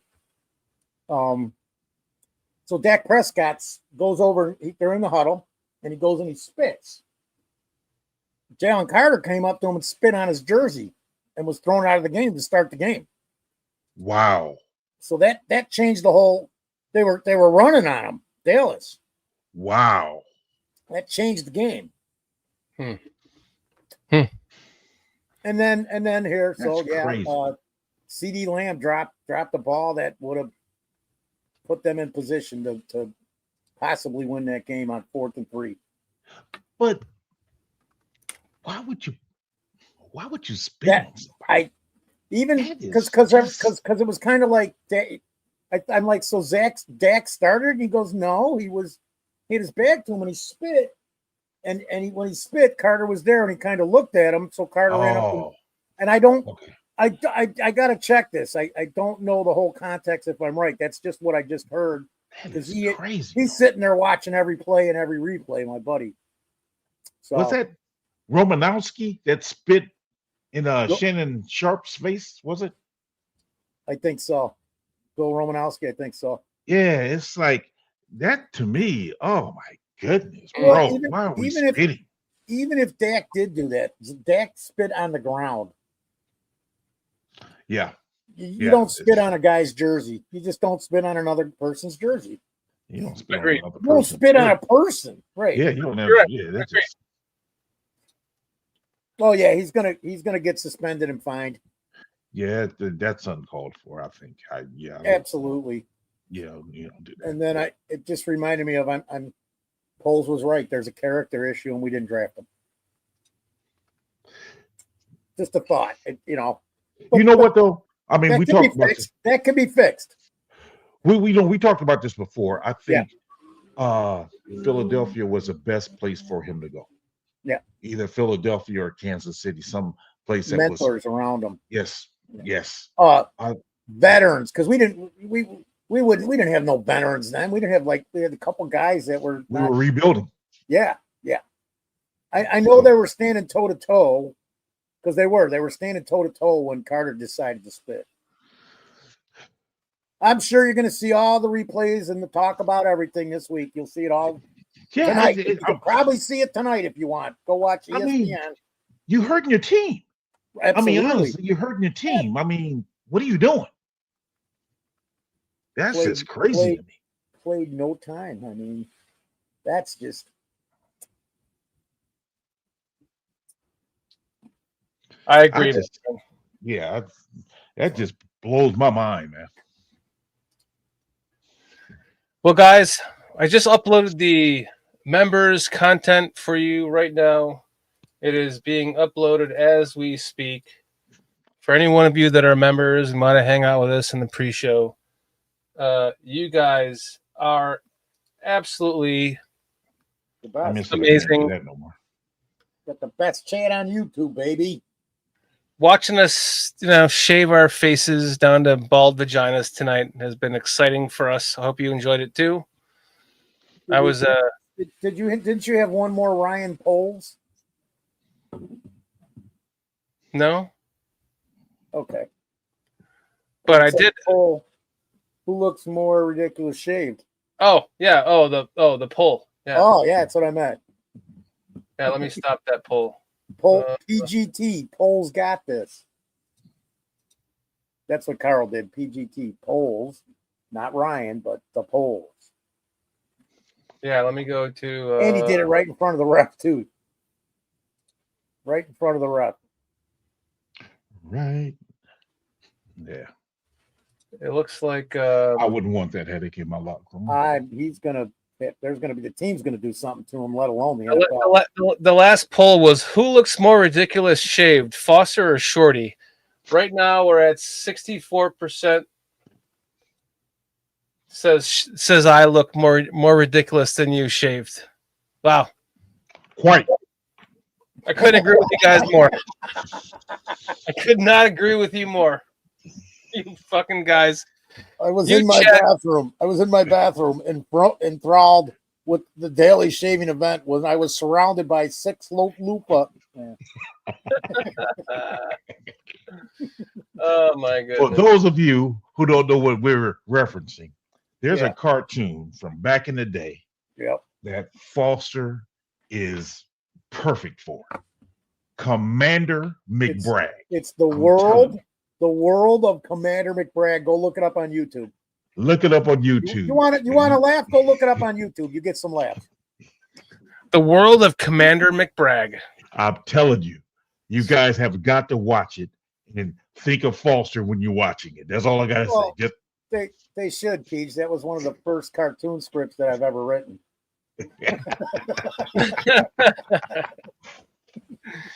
I wasn't deep in the jungle. I was in Cairo, in the deepest dark depths, Cairo, Illinois. I'm telling you guys gotta watch it. I'm telling you. Good night, Steve. Steve Rogers says, good night, guys, and bear down. Bears 30, Vikings 10. I'm going 28-10, Steve Rogers. That's my prediction. What's your guys' prediction? 31-17 Bears. 27-21 Bears. All right. Let me write this down. Hold on. We got Kodiak Edge Bladesmithing says, I can't wait for Ben Johnson and company to kick the NFL's ass. Thanks for joining us, Kodiak Edge Bladesmithing. Foster, thank you very much for joining us, Kodiak Edge Bladesmithing. Foster, what's your prediction again? 31, what did I say? Make it 31-24. That's what I said on somebody's show. PJ? 27-21 Bears. And then I said it's the first game and they're going to be messed up, so it'll be something like 16-12. Somebody. Chet, what's your score prediction for this coming Monday night's game? Kodiak is 31-14. Kodiak says 31-14. Cliff Victoria says 24-20. I'm assuming Bears. Yeah, me too. I was just going to say that. Okay, who else before we end the show? Steve Rogers. I'm writing it down here. Steve Rogers, 30-10 Bears. Let's see if anybody else here. Patty L says 21-14 Bears. Wait, Steve Rogers says what? 30-10 Bears. Patty says 21-14. Patty? Cliff's 27-20 Bears. Cliff said 24-20. No, Yeah, Cliff said 27-20 Bears. No, Okay. he has two different ones. So yeah. Okay, Oh, sorry. you bastard, Cliff. Zach Sullivan's got 27-16 Vikes. Ooh. Fucking Zach. Zach, I told you this in the chat the other day. I'm calling you on Saturday, and we're going to talk about this, my friend. I'm going to call you on Saturday, Zach. Armando Lara Jr.'s got 28-10 Bears. And double check Cliff's because it says here 27-20 Bears, not 24. 27. Wait a minute. Gotcha. I'm going to hold up. Armando? Here you Armando go. was 28-10. Sorry. 28-10. Got it. And what do you got for Cliffster? I got 27-20 Cliff Bears. There you go. That's what he wanted. Zach, you and I have to talk. We're going to talk this weekend. I'm going to call you, my friend. Enough. You need some positivity in your life. I'm with Kodiak Edge Bladesmithing, man. I can't wait to see some play option passes myself. Yeah, play action passes. Good. Shorty, some- you think they'll do any play action with options? Yes, Play I do. action passes. I think we're gonna see some flea flickers too. You know, catch, pass.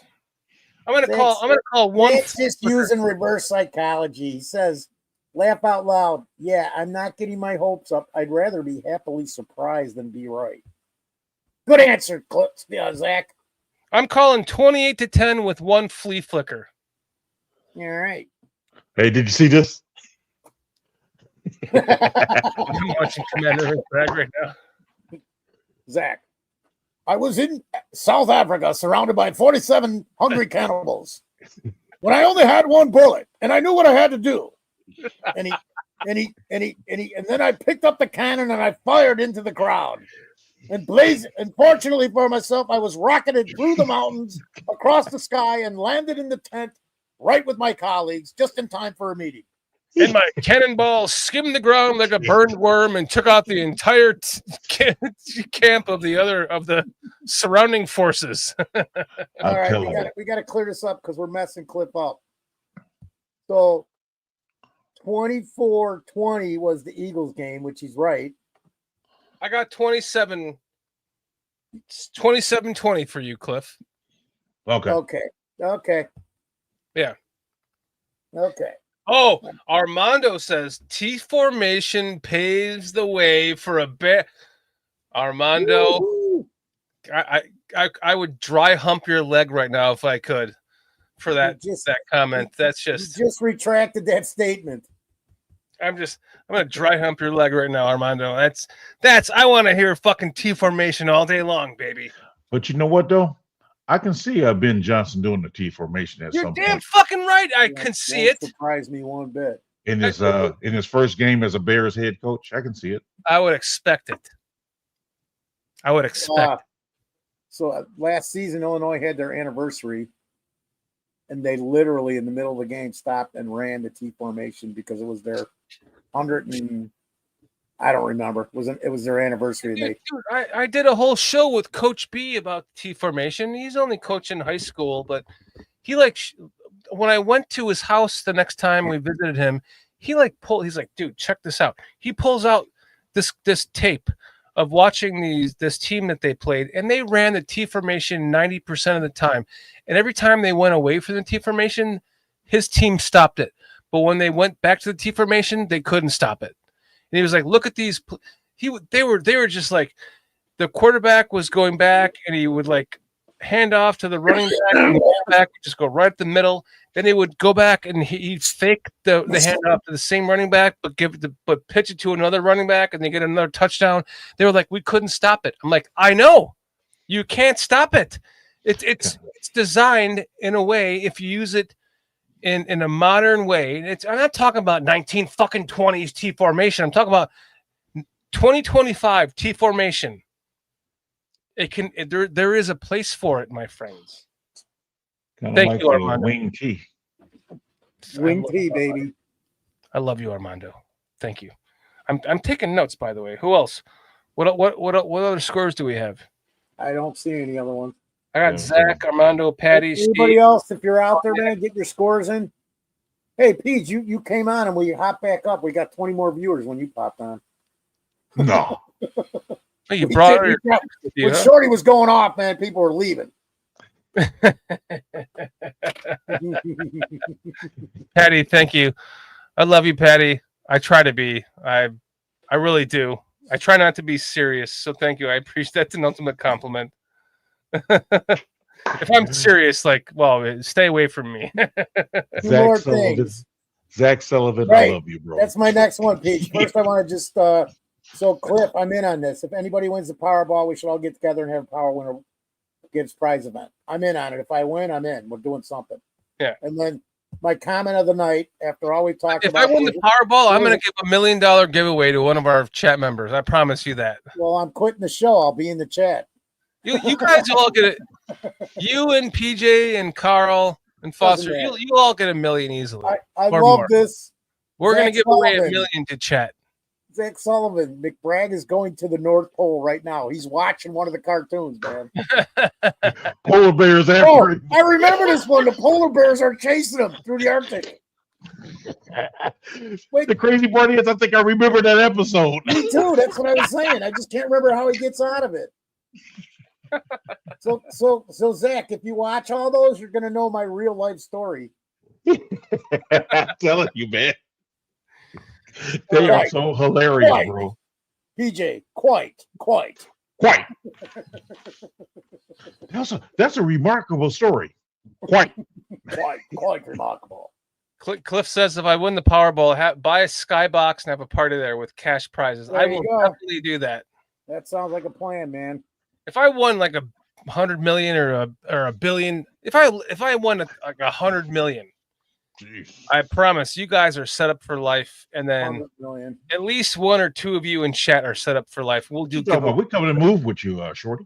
Yeah, I'll buy a complex, and you guys can live on the property. Dude, if I win that, people are just going to start being helped. Everybody that first is worth it, and then you go on because you can't spend that in one lifetime. Well, if I win that, the first my kids up and just start going through the people that I know that need help, and then move on. The first thing that I'm going to do is take me another 100 years. The first thing I'm going to do is hire you to do my roof, Foster. All right. And then I'll give you $1 million when you're done. You'd be like, wow, I wasn't expecting that. Dude, I'll come down and have it done in one day because I'm going to go there and hire a 10-man crew. This fucking guy out of here. He's full of shit. There's no way that's happening. It'll take him 6 months to fucking finish my roof. You 2 have years. No fucking idea. He's setting up a tent in the backyard. That's right. He's got I got to watch out for the recluse and the black widows and snakes. Right. Yeah, and the brown. But Peach, Copperheads. I've dealt with that many times before. Quite right. Me. Quite. Patty says, smash the like button before you go to bed. Wait, Patty, Cody, thank you. my guy's here, man. Sorry, Cody, Edge Blade Roofing. I'm a roofer. You got another roofer with you. Oh my God! All Stay right. away from him. Stay away from him, Kodiak. He's going to hire you. Don't hire him. He's not. He will not get it done. It'll take 6 months to do a roof for this guy. Fucking guy, dude. I'm probably the only person, one of the maybe 1 in a 10 that's still alive and has been roofing since the 70s. It's true. Foster has outlasted the shingles that he put up. Dude, I've done houses, the same house 2 or 3 times, literally. Kodiak says, retired now. Sorry. I got out the business. Hey, Peach, quite. I'm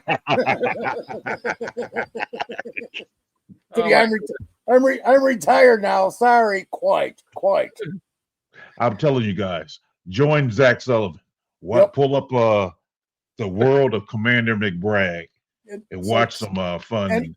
Anybody that does that, Peach, is going to watch 8 or 10 of them, and they're just going to be laughing, and they're not going to be able to stop watching them. Yeah, that guy has the most outlandish stories, man. I'm telling you, that's what makes it so funny. Quite. It's hilarious. Quite. Kodiak, Edge, Blade and Smith, Blade in Smithing. Listen, this is the first time we've seen you in our chat, and we hope that you had fun with us tonight and come back and join us again in the future.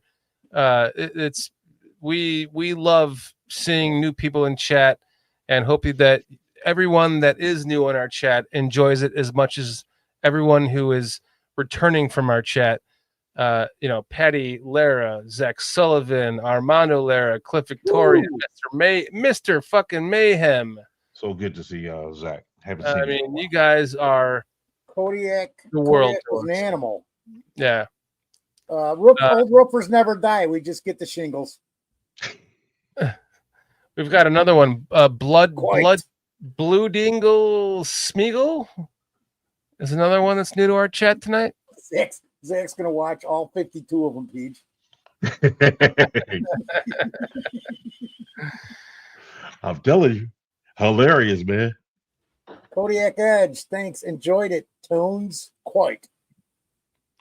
Everyone that has been with us tonight, you guys are what makes the world go around for us. Without you, we cannot do this.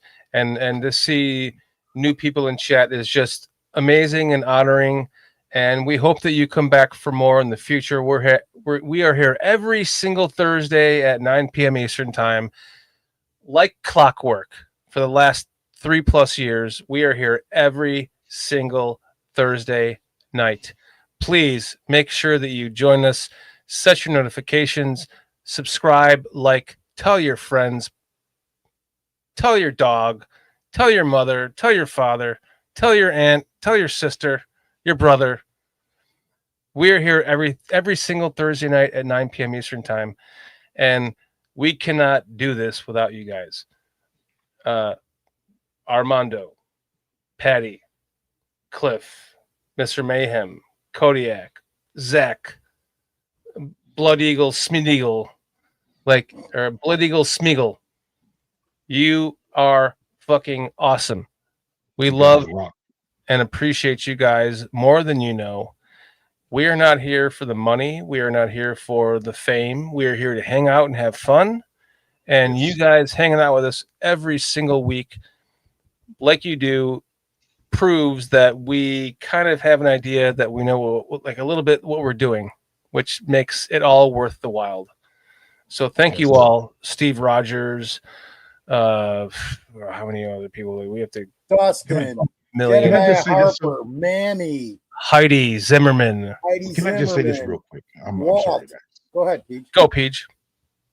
I just think it's awesome that we have a husband and wife in here watching our program together. That's just awesome, man. Patty, Armando, I think that's awesome, man. You guys choose to spend your night your evening with us. Thank you, man. I'm humbled by that. So thank you guys. Very humbled by that. You guys could be doing your own thing, and watching You your know own. what I mean? Doing your own thing. Oh. Yeah. Yeah. But you're here watching us shave our faces to bald vaginas, and you're enjoying it. Armando's like there saying, "Who says I'm not doing my own thing?" Well, I'm watching the show. And PJ, in my experience, in many years of experience, it's either one of two things. It's either fabulous or dangerous. Quite. Kodiak says, "Night all. See you next Thursday. Bear down. Bear the fuck down, Kodiak. Let's have an amazing blowout win this week, and we will be back to talk with you about this again next Thursday, 9 p.m. Eastern time, every single Thursday. So thank you guys. Yes. Thank you. Every Thursday, whether you like it or not. Whether you like it or not, man, we are here. You're like, these guys again? I guess I'll watch them for a little bit. Thursday comes around quick. Yeah. It's like every day is a Thursday for me. That's how it feels. It's like, fuck, it's Thursday again. Fuck, it's Thursday again. Exactly. There's so many rooms watching. there are so many people to go through. Walt, Heidi Zimmerman. Yeah. Yes. I mean, just the list goes on and on and on for hours. Mammy, my mother, thank you for happy birthday, Mammy. Happy 68th birthday. I can't even get to the top of the chat, Shorty. I can't either, man. It's Jediah Harper. Thank you for joining us again. My goodness. That's the Scrolls. Yes, Scrolls. Yes. John S. hanging out here with us tonight. Oh my gosh, there's so many people. Minister Charles Johnson. We love you guys. We appreciate you. If we missed any one of you, you know who you are. We will see you again next Thursday at 9 p.m. Eastern time. And as we always do on this show, a lot of people like to say bear down, but no. We end this show on a ridiculous face by me saying, one. Okay. 2. That's a 3. Bears.